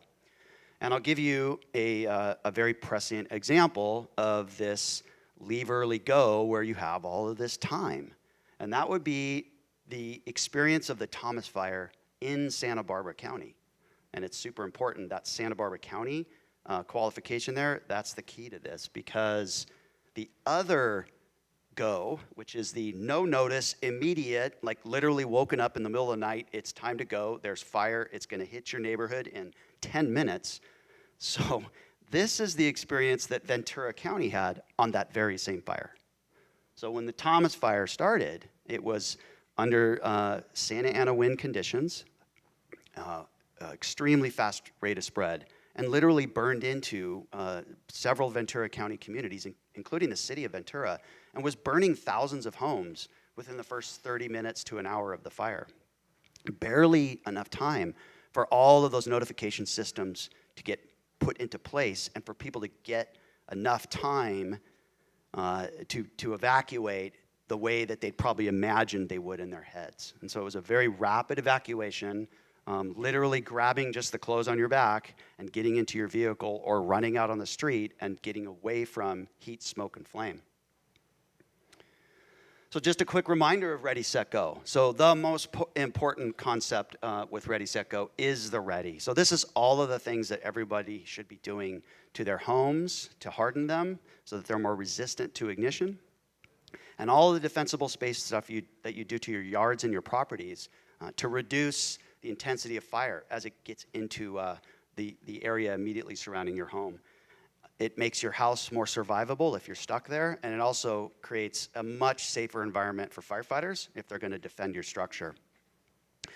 So the ready part is something that we all know as Santa Barbarans, that this is something, if you live up in the foothills or in remote areas, and you have that space around you with wildland vegetation, this is something you're doing every spring. People are doing it right now. Weed whacking the dry grass, raking all the oak leaves, cleaning out the gutters, blowing the leaves off the roof. This is all of that preparation you do in the spring. It takes days and days and days, but it pays off in spades. The second part of Ready, Set, Go is the set. And so kind of some of the things we're talking about today go into the set. This is having that evacuation plan with your family, discussing with your family what you're gonna do, where are you gonna go, what are you gonna grab, putting together your go bag, doing really important things like having all of your important documents scanned and put somewhere out in the cloud. So we're really lucky right now in this era that we live in, because all your photos and all of your important papers can actually be saved somewhere remotely in the cloud. Back in the old days, if your house burned down, it probably meant you lost every single picture and you lost all of your documents. And so that's a huge advantage we have. The set is a vital component to Ready, Set, Go, because it is what is ensuring that you are able to evacuate as efficiently as possible. So if you're in the Ventura County Thomas Fire scenario where you only have 10 minutes, hopefully, if you've done the set properly, you know where your go bag is, you know what you're gonna grab, your family knows what to do. Maybe you've got kids that are in school or somebody's at work, but you've all talked about the rally point and where you're gonna go and what the process will be. And then of course the last is the go, and this is super important things like, are you signed up for the alerts? Are you paying attention to the weather conditions for that day and what the various circumstances are with this fire? Are you cognizant of where the fire is in relation to your community? Do you know the road system in your community? So the go is highly dependent that you've done your homework in the ready and the set. So let's say you have 10 minutes to leave. So let's say you're living in Ventura when the Thomas fire started. Or another example that's closer to home, you're living in Montecito when the T fire started. Or you're living in Mission Canyon when the Hasacita fire started. So 10 minutes to leave. So this is the idea of the go bag, having that critical amount of emergency gear in your go bag that's gonna get you through the next 24, 36, 48 hours as you've left your house and you're off in a hotel or in a shelter area somewhere. The photos on the wall. In your mind, this is kind of something I do, I know where I have an empty duffel bag. It's in a closet, it's empty, it's a big duffel bag. And so my concept is gonna be somebody in my family is gonna grab that duffel bag and they're gonna walk down all the walls and take all the pictures off the walls and throw them in that duffel bag.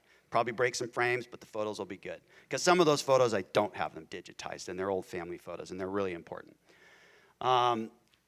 Important documents, know where they are. I'm guilty of this. I've got some stuff in one nightstand drawer. I've got some other documents in a dresser drawer. I've got some stuff in a closet. And I was just thinking as I was gearing up for this lecture, I probably should have all of those in like one spot so I would know where to go. One of our folks here on the council brought up the dirty laundry hamper. I was like, what? Why would you want that? Well, it kind of made sense because I'll give you an example. My 17-year-old, his dirty laundry hamper is always full because he's 17. But all of the clothes that are in it are the clothes he wears all the time. In fact, he goes in and grabs clothes out of it and puts them on. So if you have your dirty laundry hamper, that's probably the clothes that are important to grab. And the stuff that's in the closet that like has dust on it because you never wear it, it's probably okay if it burns up. Pets, super important. Remember your pets. Cats, dogs, birds, you name it. These are important members of your family, so don't forget your pets. All right, and then don't leave doors, windows, garage doors open if you can't find your cat or your dog, hoping that maybe they'll come in through the garage door. You just opened up a pathway for embers, and you're probably going to come back to a burn-up home. So the pets usually will figure out what to do. If you can't find them, and if they've bailed off, they're pretty fleet of foot and they'll probably figure out what to do. They have an instinct to go away from fire. So they actually kind of understand that whole set and go part of Ready, Set, Go. And so again, it's super important that when you leave your house, you close the windows and doors. Absolutely close everything up in your home before you leave. All right, and let's talk a little bit about pace planning. So this is something firefighters do constantly. This is how we plan our tactics on fires. This is a concept that is from the military, and wildland firefighters we're great at grabbing little snippets from various organizations, mostly the military, because they really apply well to the type of environment that we work in. But this can apply really well to evacuation planning. So primary. So primary is, you know, you get the notice from Ready SBC Alert. You have an hour before you really feel like you're going to have to go. You're able to pack everything up. You get the house all ready. Maybe even you have time to go out and water down the outside of the house and get everything set for what's coming. And then you're able to drive out of your community and go to wherever you've pre-designated you're going to go. Maybe it's a friend's house, or you're going to go get a hotel room somewhere. That's your primary plan. You've worked this out with your family. Everybody knows the rally point. Everybody has their roles, and everybody engages in this without panic. So alternate may be, well, we had a pre-designated rally point, but wouldn't you know that rally point is actually even closer to the fire than what we thought? Because again, fires are spatial. They might be coming from the east, like the Thomas Fire did. It might be coming straight down the mountain, like the Painted Cave Fire, or it might be a fire behind Goleta that's spreading to the east. And so you may have a place you've told your family that you're going to go, but that might actually not be the best place to go. So you'll have an alternative plan. Contingency is, well, the primary and the alternative plans, they're out.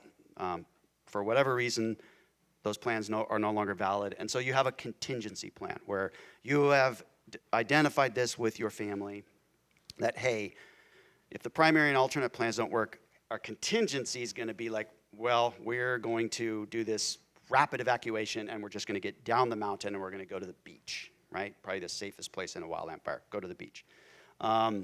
Emergency is all your planning went out the window, either because you didn't have enough time, or you didn't leave soon enough, or you just made a bad decision, and now you're stuck. And typically, in a fire, an emergency plan is typically shelter in place. For wildland firefighters, we term this that we are going to go into our safety zone and abandon the work product that we're doing and get out of harm's way.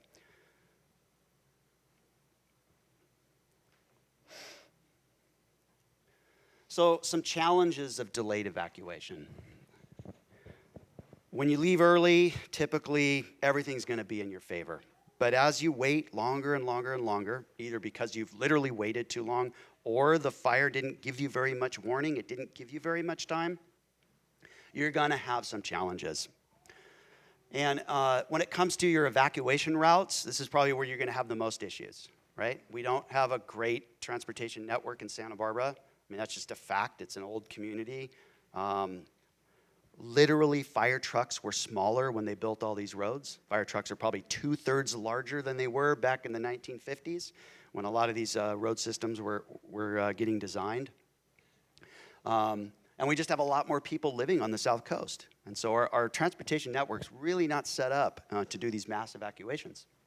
And so traffic's going to be a huge issue. Even once you get out onto freeways, you could see issues like this, where you're just stopped in your tracks and watching a fire burn closer and closer and closer to the area that you're stuck in a traffic jam. This picture's from a fire that was down in San Bernardino, and literally, after this picture was taken, the fire started burning up cars that were stuck on the freeway. It was kind of a dramatic event. And, smoke and flames. And so this picture is a pretty good representation of what it's like to drive through the fire. So you'll have massive amounts of embers. You'll have smoke that drifts over the road. Your visibility would become extremely compromised. And it's not uncommon to have zero visibility. And when that happens, you cannot progress forward with the car. You have to stop where you're at, or else you're going to drive off the road. And then downed power lines. So if you're trying to get out through an area that's already been burned, this is a pretty common occurrence that happens all the time. All right, so what about sheltering in place? Well, there are some significant challenges with sheltering in place, and this would be where you are stuck sheltering in your home or in some type of structure. You can't get out, the evacuation routes are compromised, fire's already in your neighborhood, and you need to go somewhere to shelter away from the intense heat of the fire. And so defensible space becomes the primary consideration. Is the home, the structure that you're at, Does it have adequate defensible space? And then the structure flammability. So if you're going to shelter in a structure, you would hope it doesn't look like this house that you see here. I don't think that house is even there anymore. I think it got bought and rebuilt and doesn't look like that. But I always use this picture as sort of the example of like kind of the structure hardening nightmare. Like essentially the only way to harden a structure like that is to take it down and rebuild a new house. But this is really common in the mountain communities. And so if you're in a home like that, it's gonna ignite pretty quick. And then exposure. So this is a big deal if you live down in the foothills where your housing development is denser. So a lot of folks in Mission Canyon are in this situation where if the fire transitions into your neighborhood and begins to burn multiple homes, the amount of radiant heat that's put off structure fires is intense, and it burns for a long time. A lot longer than the walls of your home are going to be able to withstand. And so you'll probably be faced with the really, really difficult choice as your home starts to burn with you in it. At some point, you have to get out of the home and get out into the open area. And once you do, you're in that environment. And you can see these firefighters, well, they're dressed up in all of their protective gear, and they've got charged hose lines, and you can see they've still backed off quite a bit from these burning homes because of the amount of radiant heat. So some considerations if you are stuck in your shelter. So this is evacuation survival. You can't get out, you are stuck in a structure. This is the reality that you're now facing. So the structure itself, how flammable is it? As you can see in this picture here, this home is beginning to ignite. If you are inside that home, you may not even know that that's beginning to occur. If you're in that structure, you need to stay calm. It's actually one of the fire orders that all wildland firefighters have to memorize and regurgitate endlessly is staying calm, because you can't make effective decisions if you're not calm. Make sure you gather your family. Make sure you know where everybody in the house is. Use your cell phone to call 911. You might get through. And that gives you the opportunity to tell the dispatcher where you are and what's happening to you.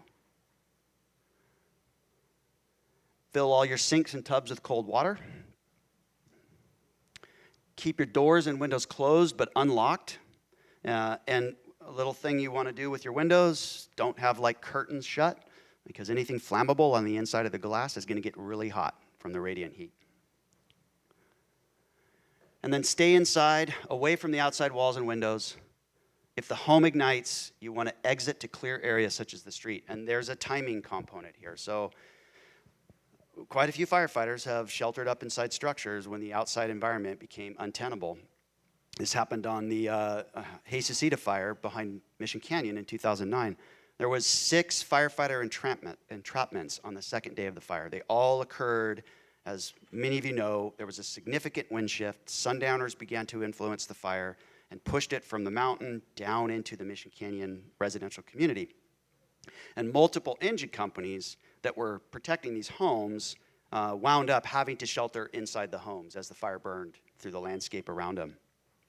In one particular entrapment, 2 firefighters had significant burns because they essentially had to go from room to room to room as the house began to catch on fire. They got to the last room, which was a bedroom. It had a sliding door to the outside. And as that room started to go, they realized they had no choice. They had to go into the outside environment, which was surrounded by chaparral, and it was still burning off. It hadn't completely burned off. And so it's the survivability of that area outside the home is super dependent on what type of vegetation surrounds it.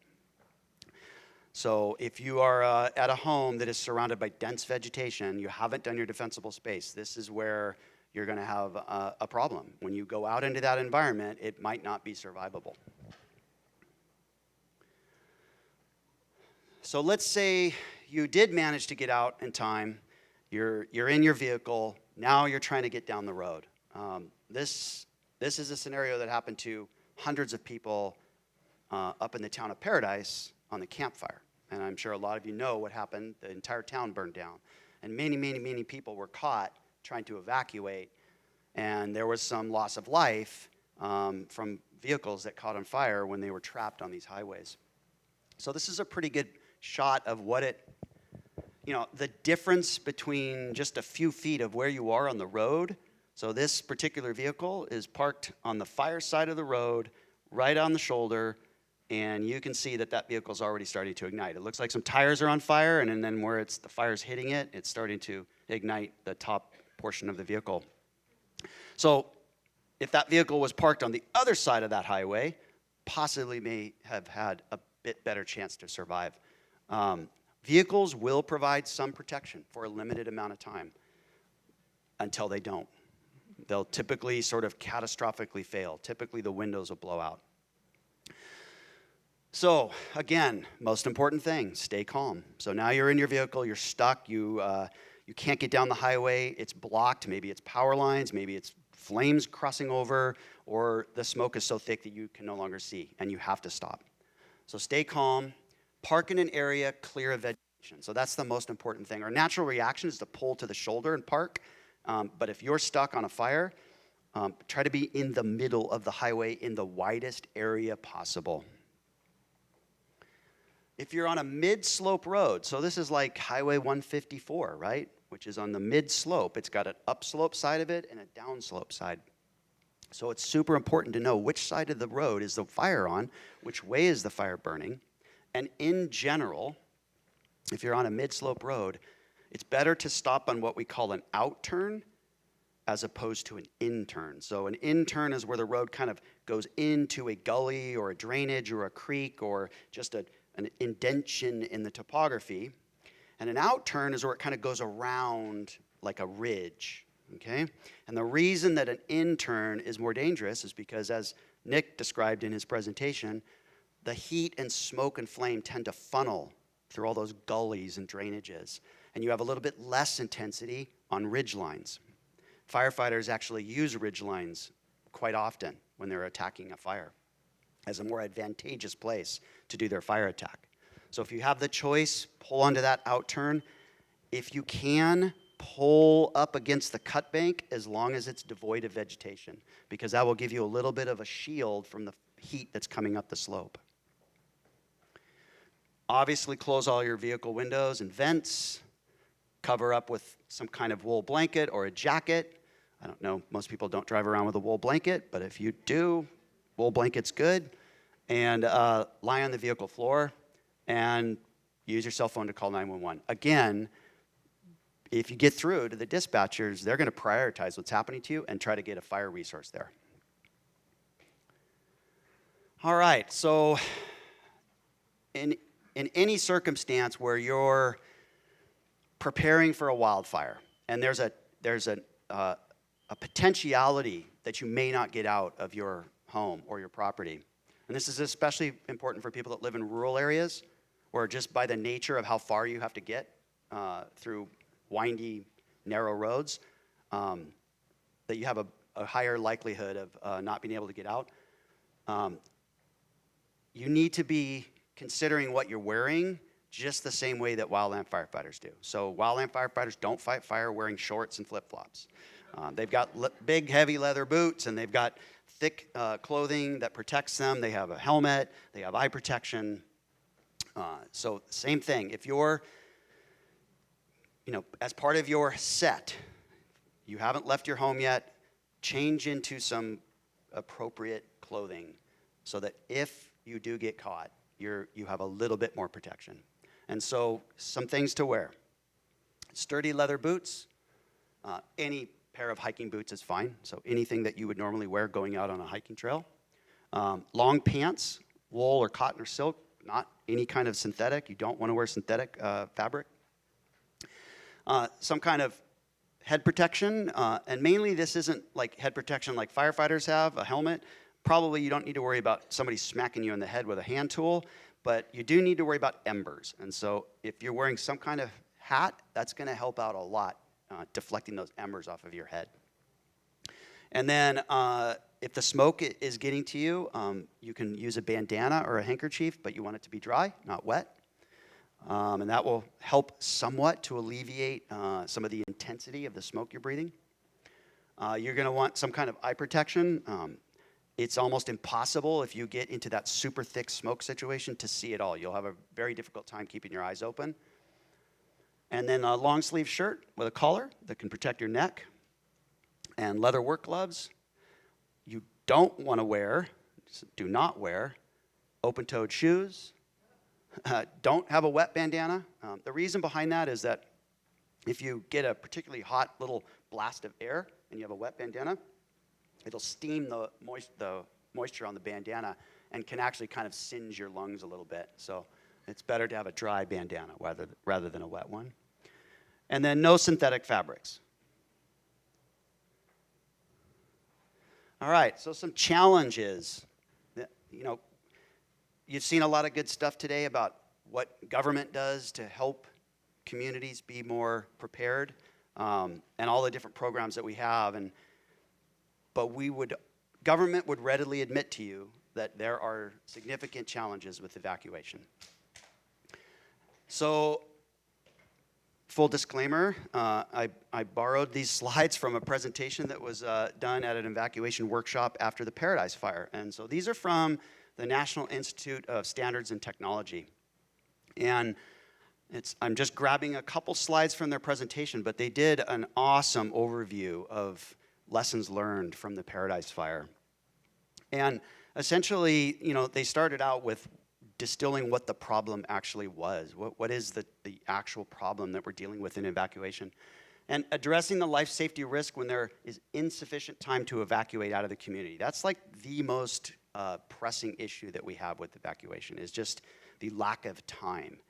Constantly battling insufficient time to prepare, to do the set part of Ready, Set, Go, and to actually get in your vehicles or transportation method that you have and get out of the area.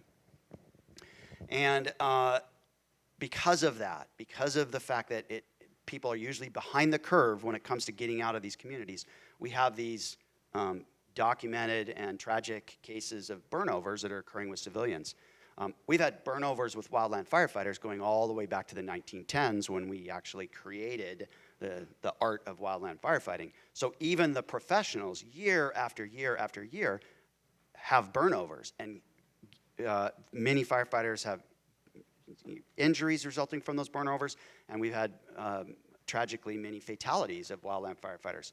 So even the experts that do this as a profession find themselves caught off guard in many circumstances. So it's asking a lot for untrained civilian population to avoid that same pitfall under those same circumstances. So burnovers is a huge issue. And then the last piece of this is that the existing built environment, so buildings, our road system, our power lines, they're not designed in any way to act as shelters from fire. So it's a huge problem that we have, is designing our system to compensate for the first bullet point. Another great slide that I found is, why is it so hard to reliably predict evacuations? And you can see it's similar to what Nick showed, the time wedge, that every step of the way we have uncertainties. And these uncertainties, they compound. So we have weather forecasting. We're pretty good at it, but we're not perfect. There's still times when the weather conditions do what they do, and we didn't predict it well enough. Fire behavior. Fire behavior is very elusive. We've got a lot of science built around it. We have a lot of good models, but it's a super dynamic phenomenon, and it is difficult to predict fire behavior. The time before the fire impacts the community. Again, that goes back to fire behavior. There's so many variables that can either delay the fire spread or accelerate the fire spread. The ability of the agency having jurisdiction to notify and make those evacuation decisions, right? So there's a time delay in that little piece of this, right? And then the challenge of civilian evacuation decisions, like people actually have to decide to do this. And so that's a delay in people's thought process. And so each one of these uncertainties compounds. So mitigating civilian fire exposures during evacuation. So if we look at this column, this represents the ideal situation. Early out, we follow ready, set, go. We follow a comprehensive evacuation plan, whether it's your community's plan or a broader county plan.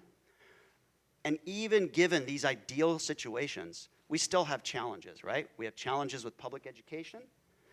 We have challenges with clear messaging and notification for early out versus shelter in the community. That's just the nature of technology. You know, the systems that we have sometimes break down just because of lack of cell signals. So enough time to fully evacuate before the fire impacts the community still has challenges. In these columns, this represents where we do not have enough time to evacuate. And so we can reduce the risk by mitigating the potential hazard presented by the fire. And this is things like doing fuels management within your community, along your road systems, defensible space for your structures. And we have challenges with those programs. Some of our road systems just do not have proper access. The roads are just not wide enough, and there's only one way in and one way out. And that's just the nature of the built environment. We have environmental considerations. So anytime we're doing some of these types of mitigation projects, we have to take into account impacts on the environment. And so there's a balance that we have to go through with every type of action we take. And then maintenance. This is a big one. So I know a lot of people in here live in communities that have networks of fuel treatment surrounding you. But you probably notice that sometimes they're maintained and sometimes they're not. And in some years we get a lot of rain and the grass grows tall, and you're probably wondering, when is the hand crew going to come and deal with this? And so maintenance is always a challenge. And then in this last column, this is kind of like the emerging sort of new concepts that a lot of fire practitioners and policymakers are dealing with right now. And it's this idea that you create distributed safety zone system or temporary refuge areas or community refuge areas to give people an alternative location to go to that would be safer than being stuck on the highway or stuck in their homes. And this really came out of some of the experiences that happened up on the campfire in the town of Paradise. And so the challenges to that, to creating these community refuge areas, so there's access issues, there's property issues, there's finding a place that's big enough to create these types of zones. Design guidance, so this is kind of a new thing. We don't really know exactly how big an area needs to be considered a safety zone. Obviously, there's environmental considerations, there's maintenance, so if you design an area that's your refuge, who's going to maintain it? And then, of course, public education. So, all right, we're almost done. So we're going to look at a couple of slides and just walk through visually, would these areas be sufficient if they were your area of refuge of last resort? You can't get out to the area that you thought you were going to go to. You're stuck in your community, but you know that there's some areas that you could maybe go to that would be better than the house you're in. And so this is an example. This is a pretty decent shelter area. It's devoid of surface vegetation. You do have the row of trees, so depending on what kind of trees those are, they may be flammable, but they may not be. And so this would be a location that could, in certain circumstances, be considered a temporary refuge area or an emergency shelter area. But you're only going to fit so many cars and people in there. And so that's a problem with something this small, is it may only work for one group of people, but not for the broad community.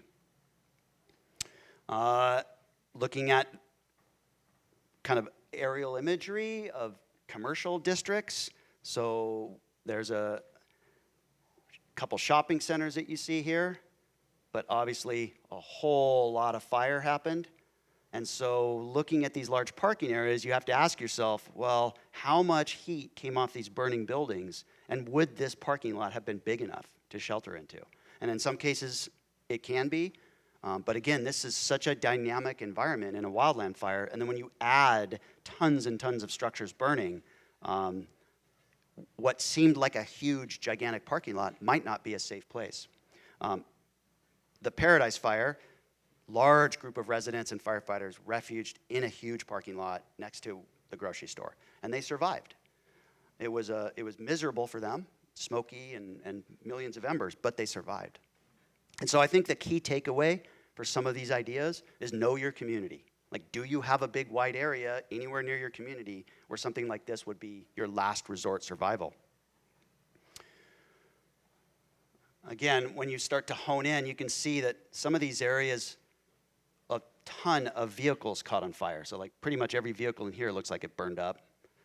Same along here. So in this parking lot, looks like a pretty big parking lot, but with all of these structures that burned, the amount of heat was so intense that you can see burnt vegetation in these little planter islands and burnt cars all over the place. So highly doubtful that this would be a place that you'd want to be. Same with this picture. So this is before the fire. You see this big, nice green field. But now look what happened when this area burned. So this row of trees that you see here, those all burned. And then you can kind of see discoloration on the green grass all along here. And that's the impact of that radiant heat on that green grass. So this may have been survivable right in the middle, but it would not be a comfortable place to be. And again, shows the challenges of identifying these types of areas. And here zoomed in, you can really see this field, very green, you know, it's a irrigated grass, huge lawn, and yet you can see how much discoloration there is on the grass from all of these burning structures.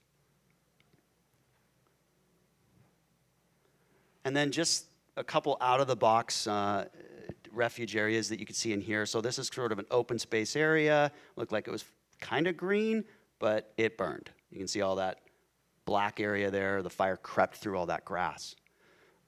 Here you have a big gravel lot, and that looked like a pretty safe place. This is a skate park. It's probably a great place to hang out. And here's a pool. People ask about pools. Always remember, yes, you could get in the pool, and from the neck down, you'll probably be pretty good. But from the neck up, you're going to take just as much heat as if you weren't in the pool. So pools, it wouldn't be my first choice. I guess if everything was on fire and my clothes were on fire, I'd jump in the pool, but it wouldn't be like anything that I would put into my plan unless, in this example, this pool has a big, wide, area around it, and so that probably would be pretty safe.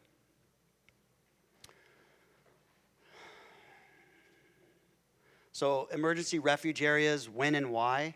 So again, this goes back to the PACE planning. This is your final last option, your emergency plan. You've gone through primary, alternate, contingency, and nothing's left. And so having an idea, do you have some kind of area in your community that you could go to that would have less exposure to the wildland fire than the house that you're in?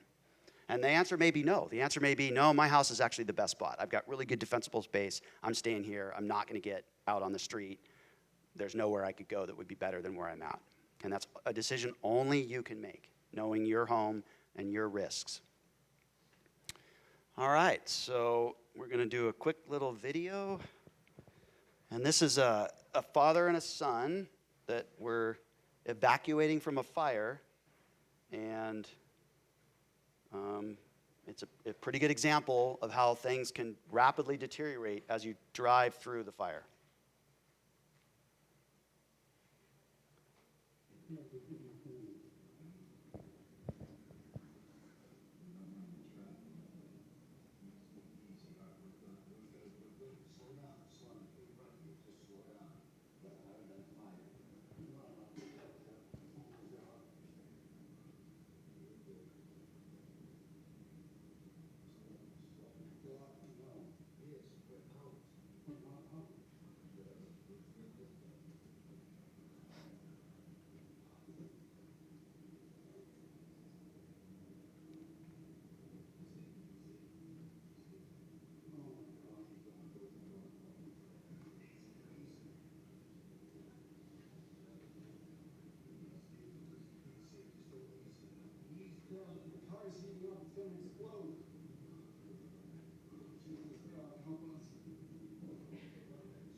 So I think the main thing that I take away from that video is that the father did absolutely the right thing in trying to maintain calmness in his son who was driving.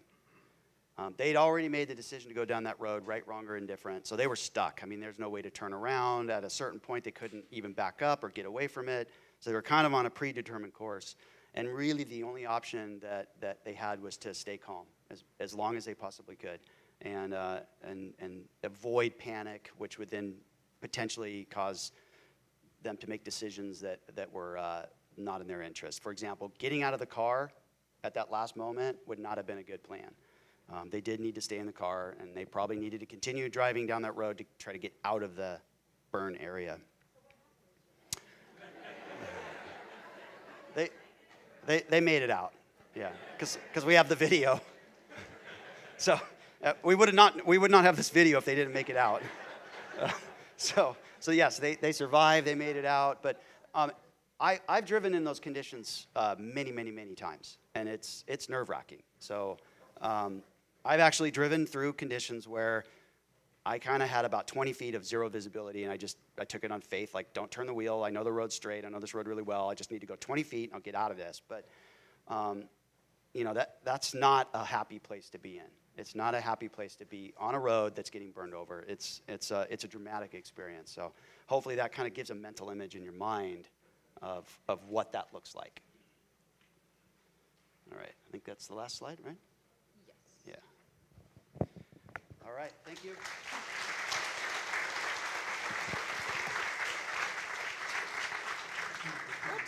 Let's do it again. Well, that was a great segue to our next and last presenter for the day. Suzanne Grimsey is going to talk to us about how to remain calm during evacuation.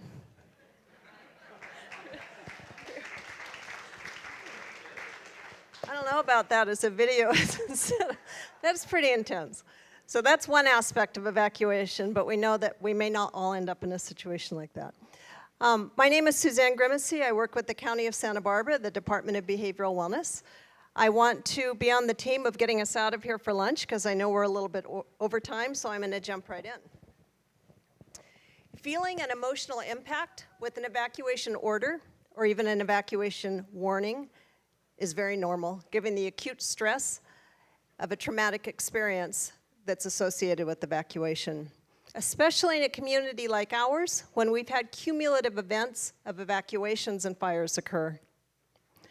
Triggers and memories from past events are certain to surface, and though normal, these feelings can still be very distressing, and I wouldn't be surprised if many of us are sitting here now recounting our memories from the years past. The ability to stay calm during an evacuation has to do with several factors: advanced planning, which you've heard a lot about, how prepared a person feels, what plans they have should an evacuation occur, the importance of good public communication, and of course, a tool bag of various tools for coping. Want to cover, and I'm going to try and be as quick as I can, truly, to get us out, but what I'd like to cover is talking a little bit more about emotional reactions, being prepared, our physiological response, which can actually be helpful to us in calming, and tools to stay calm. The better we can understand our emotional reactions, the more control we have, and the easier it is to remain calm. So I want to start with that. Listed here are just some of the common feelings and emotions that people experience. There's no right or wrong way to feel, but these are the ones that you most commonly will hear people express. Anxiety, worry, trouble sleeping, feeling exhausted or worn out for days following an initial evacuation, trouble concentrating, feeling irritable, increased heart rate, an upset stomach, headaches, and the surface of memories and or images from past events.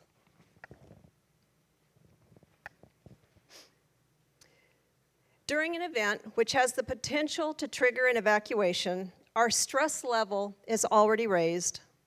And then once the evacuation orders are issued, the risk for emotional distress becomes even greater. People may feel unprepared, isolated, overwhelmed, confused, Many feel confusion surrounding, as you've already heard, where to go, how to keep themselves and their loved ones safe, how to care for pets, worries about medications. All these things can contribute all at once to a mind that's already distressed. People may lose contact with loved ones during an impacted or in an impacted area. If a person goes to a shelter or a hotel or even a friend's house, it's an unfamiliar place, and that can contribute as well to the stress.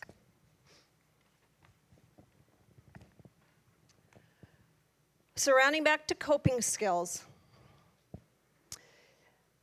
The key, not the key tool, a key tool for coping is being prepared. And you've already heard a lot about this, so I don't need to go into a lot of detail. But knowing in advance where you'll go, how you'll get there, and where you'll stay. Having escape routes, as you've also heard, already mapped out, and more than one. Having a go kit prepared just takes that mental worry off your brain. If it's a duffel bag and you know what you're going to do with it, great. But also having a go kit with all your things in it. There's a lot of references to this in a lot of organizational sites online. I'll mention also for children, it's a great idea if children are in your evacuation group to have a stuffed animal, to have familiar pajamas, to have a familiar blanket, to have a book they're familiar with, also in your go kit. And know where you can know in advance where you can check for updates, which leads to the next slide on the importance of communication and staying connected to that for reducing stress. So also, as you've already heard, during a wildfire, your most important information is going to come from your local government. We started today with that. So the Office of Emergency Management, fire, law.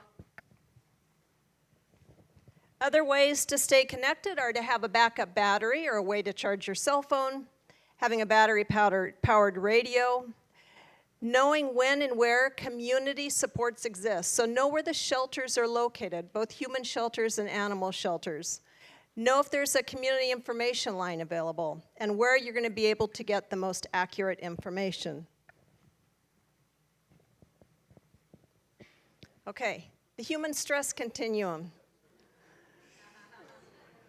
can actually be helpful for our self-protection. The sympathetic nervous system plays an important role in the body's response to stress. When we're faced with threatening situations like an evacuation order or a wildfire, the body activates automatically the fight, flight, or freeze response. The release of epinephrine and norepinephrine triggers many physiological changes that prepare our bodies for action. The heart beats faster, blood pressure increases, blood flow is redirected to vital organs, glucose is conserved for energy, and mental focus is enhanced. The body becomes stronger, more alert, and capable of faster physical and mental responses. Those in firefighting know this already. Am I reframing the stress response? I am. Because as humans, we are wired to be resilient, to protect ourselves emotionally and physically. So how does this factor into staying calm? Knowing what to expect with the body's physiological response to stress and then knowing what we can do to mitigate it is key. Paying attention to self-care during a time of acute stress is critical. Now, if you're in that car driving, it's a little bit different. But if you have a little bit more time, paying attention, embracing it, being intentional about breathing, relaxation, nourishment, taking breaks. Or, if we use the car video, yes, the father did a great job of being very intentional of maintaining calmness. Reframing the stress response of it's go time. Remember that the physiological response prepares us for action. Stay informed. And remember the importance of teamwork and working together. Relationships that are formed during a time of high stress are exceptionally strong. They're functional and they actually tend to last quite a long time. Just a couple more slides on tools to have in your tool bag for staying calm. One is to focus on the facts. It's a lot harder said than done when an evacuation order is taking place. It's easy to hear rumors and to let emotions guide and steer us, but it's critical to focus on the facts that are known surrounding the event. For parents with children around them or adults with children around them, especially important to stay calm and provide age-appropriate facts. Children look to adults to gauge their own emotional reactions.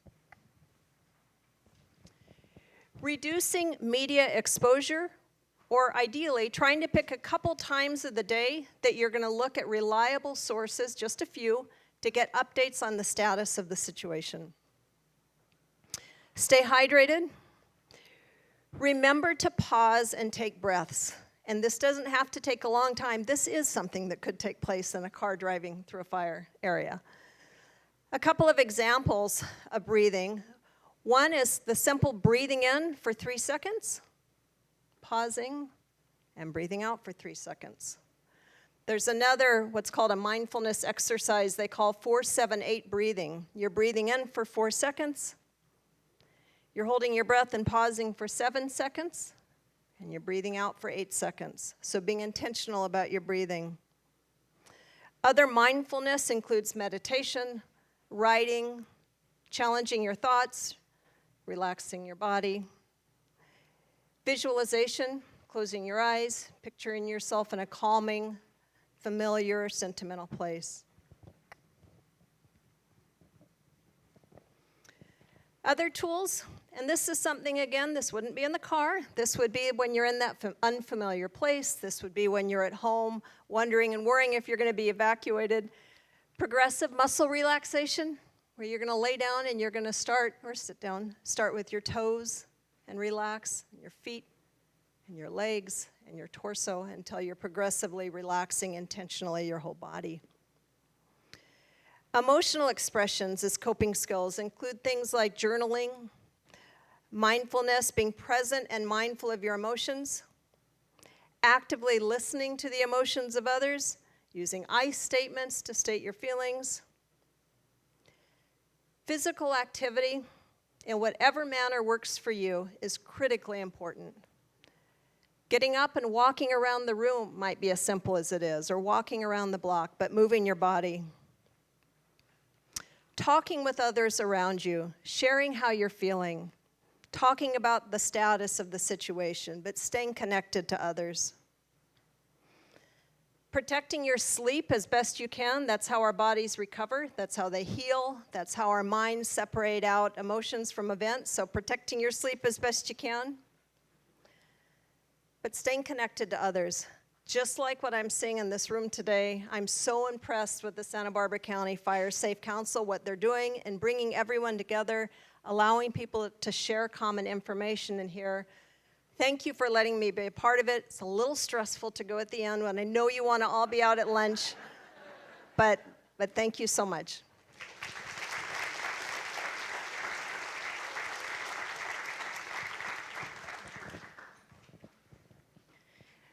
I know we're all hungry. I know I am because I did not eat breakfast.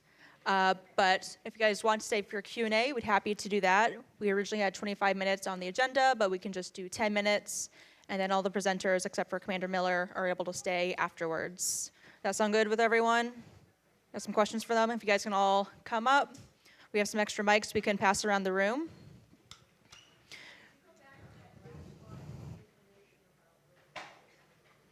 This one, perfect. So while we get them up here, these talks are being recorded, and so if people want to use a microphone, that's greatly appreciated. If not, you can just yell out your question, and then whoever is answering, please repeat the question so the recorder can pick that up.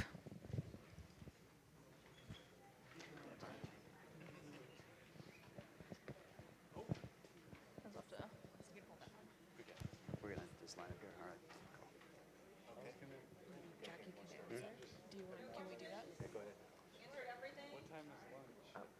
All right. Anne-Marie, I think we had a question from the audience that I just wanted to address really quickly while you get set up. Okay, awesome. Hi, everybody. Jackie Ruiz from Office of Emergency Management. I heard we had a question about the county call center and why the phone number wasn't listed. So I think I heard the person who asked it back there. So part of the reason is that our call center operations change depending on the incident, and so that number may change. You also may have a city call center that's established that's not part of the county emergency operations center. So that's why it wasn't listed. However, when it is opened, we publicize it broadly with the hours, and then we also always have English and Spanish speakers and access to phone interpretation for other languages. In regard to communication, is there one source that's the most up to date, like the website or the social media accounts, just so we can kind of know? And then also, there was mention that you might not be able to get through to 911. Is there a text or some other place where, if you need to communicate out, you're able to access? Great, thanks for the question. So I'll answer that first part. So readysbc.org is the website that I would say all of our public safety agencies lean on for emergency information, with the caveat that if there is an incident happening and you're in a city jurisdiction, I'm going to highly recommend as a very close second or maybe even first to look at your city website. It really just depends where you live. Our cities are doing a great job of providing robust information on their sites, so I would say that readysbc.org and your local city site. In addition to that, County Office of Emergency Management, our County of Santa Barbara social media channels are great places to get information. We're resharing what other departments are putting out from our city jurisdictions, and so those are great places to look. So I'll take the part about if you're not able to get through to 911, just starting with that happens very rarely. Our 911 lines do roll over, and we have, it's a like continually rollover line. I do want to also add that there are non-emergency lines for each of our dispatch centers. If you want to write it down, the phone number for the sheriff's office, it's a 7-digit or 10-digit 805-683-2724. And then for the Santa Barbara Police Department, their number is 805-882-8900. Additionally, both Santa Barbara County as well as Santa Barbara City both have text to 911 capabilities, which means you can text to the number 911 and the dispatch center will receive that text and be able to respond to you. I have a question. Hi, it's been a fabulous day today. Thank you so much for everything.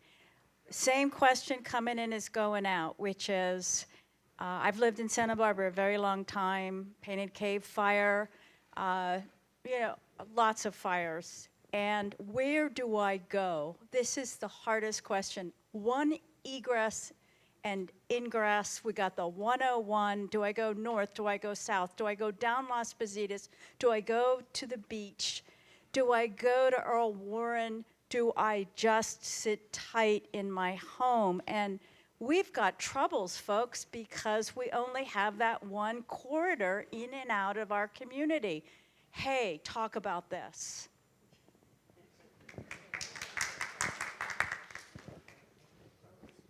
All right, so part of the challenge of this is, as you probably all know, that we have different wind directions for these sundowner winds. So sometimes they blow out of the northeast, sometimes they blow out of the northwest. I would say in general, and I think all the fire people in the room would agree with this, probably the safest community on the South Coast in terms of wildfire is the city of Goleta. And the reason I say that is, number one, they were tested by a significant fire in 2008, the Gap Fire. Probably a 5-mile flame front came off the mountain under sundowner conditions, all at the same time, stretching from Winchester Canyon all the way to San Jose Creek, which is the creek that flows just to the west of Highway 154. So that entire stretch of the San Ynez Mountains had a 5-mile wide, at least, flame front burning downslope with a sundowner wind right into the agricultural greenbelt that buffers the city of Goleta from the natural vegetation. And not a single structure was lost, and no one was injured, and no lives were lost. So Goleta has proven to be highly resistant to fire. So if I was gonna pick an area under an extreme fire For example, the next Painted Cave fire, which is due. That is probably the next place we'll see a big fire. Or anything east of that, Montecito, Mission Canyon, Carpinteria, anywhere in there. If you can get a room at a hotel in Goleta, you're going to be pretty safe.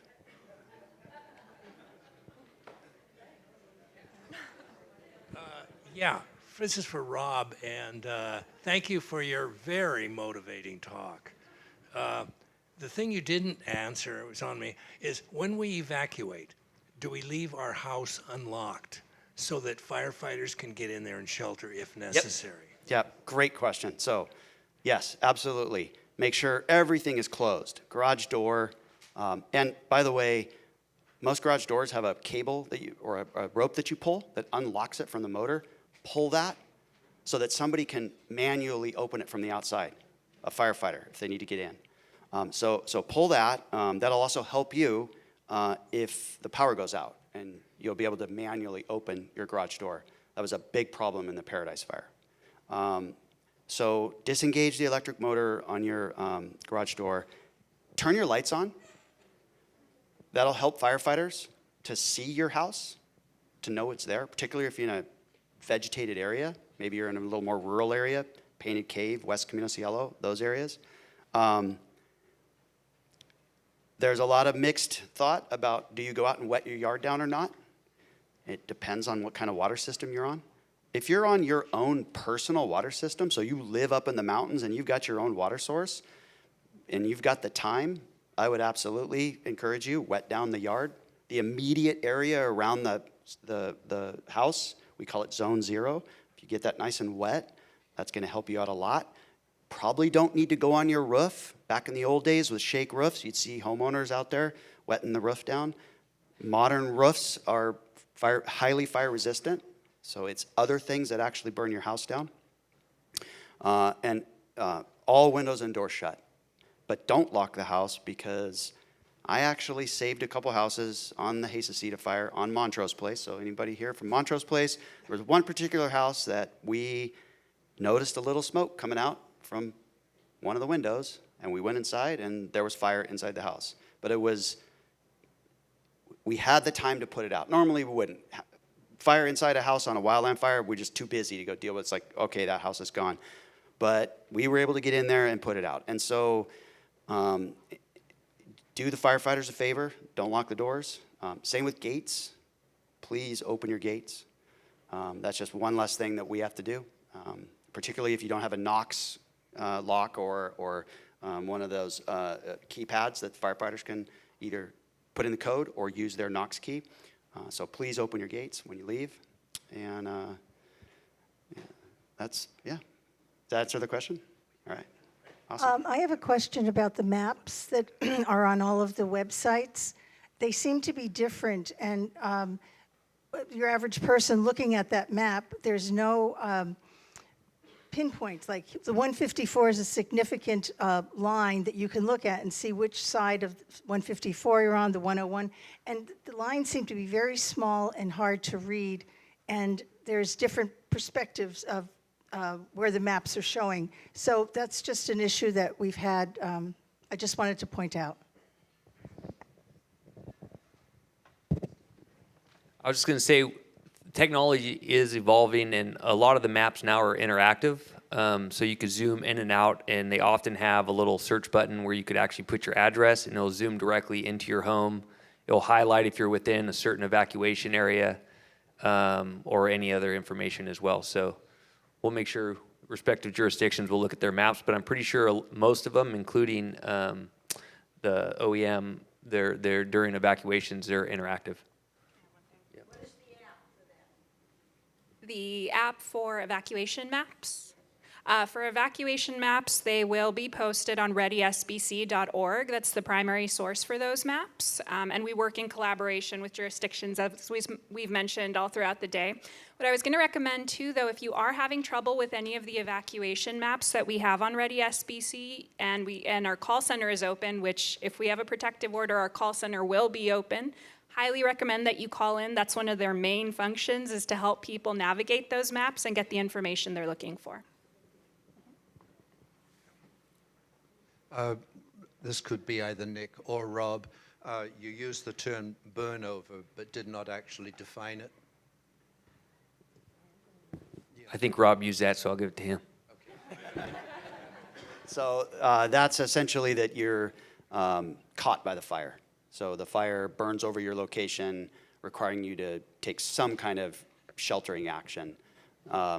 Worst case scenario for wildland firefighters is we have to use our fire shelter, which is this device that we carry with us that you hopefully never use throughout your career, but it's essentially like an aluminum tent that you get into and make peace with whatever you're gonna make peace with while things get bad around you. So they work sometimes and other times they don't.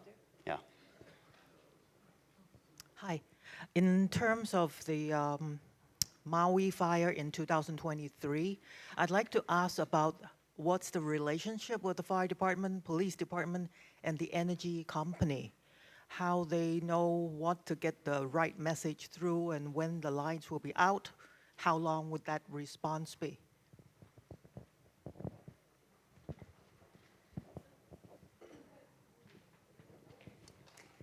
I am neither from law or fire, but I can't answer that question just because we all work so closely as what we call an operational area. So our entire county has regular meetings with exactly who you were mentioning. And so we are in constant communication with them. We have updates multiple times a day with their leaders, with their field representatives, getting any updates that we need from them. A lot of times we're also, we have those companies co-located with us in our emergency operations center, and so we're able to get information really quickly from them. I'll just add, those are often the first non-first responder type entities that are let in. Evacuation zones are the utility companies, and they'll start coordinating with fire when it's safe to do so. They'll start replacing poles or doing whatever. Everybody, including fire agencies, want the power to be on as soon as possible. Great. Can I ask a question, please? A lot of times the houses burn from the embers going in the attic, and there are those little screens that you put on the attic, but those screens have to be small enough so that the embers cannot go through them. So can you tell me what size screen? I mean, they have to be really small, right? Is that correct? Yeah, what they say is an 1/8 inch or smaller. There are specialty vents that have honeycombs, and when they're feel some sort of heat, they'll close up. So they'll have mechanisms where, because there's also vents are there for a reason, right, for airflow. So there's always this balance that you don't want to have too small of a gauge, because then you're getting lack of airflow and they're kind of losing its intent. But an 1/8 of an inch is what they say, 1/8 of an inch or smaller, and that's something that's pretty easy to do yourself. Or you could just get stuff at the hardware store to retrofit on the inside. Oftentimes you could staple it or nail it, and it meets the intent. All right, I did say 10 minutes, and so that's 10 minutes. They will be up here afterwards if you guys have more questions, but I just want your attention for 2 more minutes. Talk about, we do have a free lunch for you all out in the foyer. You can go out in the patio to the left. There's plenty of seating outside. In the foyer, there's some patios, there's a little meadow, but please just don't bring food in here. We also have a resource fair outside for you guys. Talk with OEM, us, or Listos. You can do CPR training and fire extinguisher training out in the parking lot. And then Nick and Rob will still be in here to answer if you have any very specific questions about evacuation in your own neighborhood. They can have that up. We have Go Earth pulled up for you guys, and they can walk you through potentially what you can do in your own neighborhood. We also have our surveys and raffle. So in your packets, you guys have surveys. Please send those into us. We have some staff members at the doors. You turn it in, you get a raffle ticket. We have 12 prizes to give away, 12 really great prizes. It will pull those numbers at 1:10, 1 o'clock. So when you leave at the check-in desk, we'll have the numbers written out, and you can go and collect your prize. But you do have to be here to collect the prize. We're not going to hunt people down, unfortunately. And last thing, staying connected with us. We really appreciate you all coming here today. It's been my dream to do this talk for over a year now, and it's great to really see it come true and see so many people interested in the topic. We'd love to see more of you at our events and workshops. getting involved with the organization through membership or becoming a Fireways community.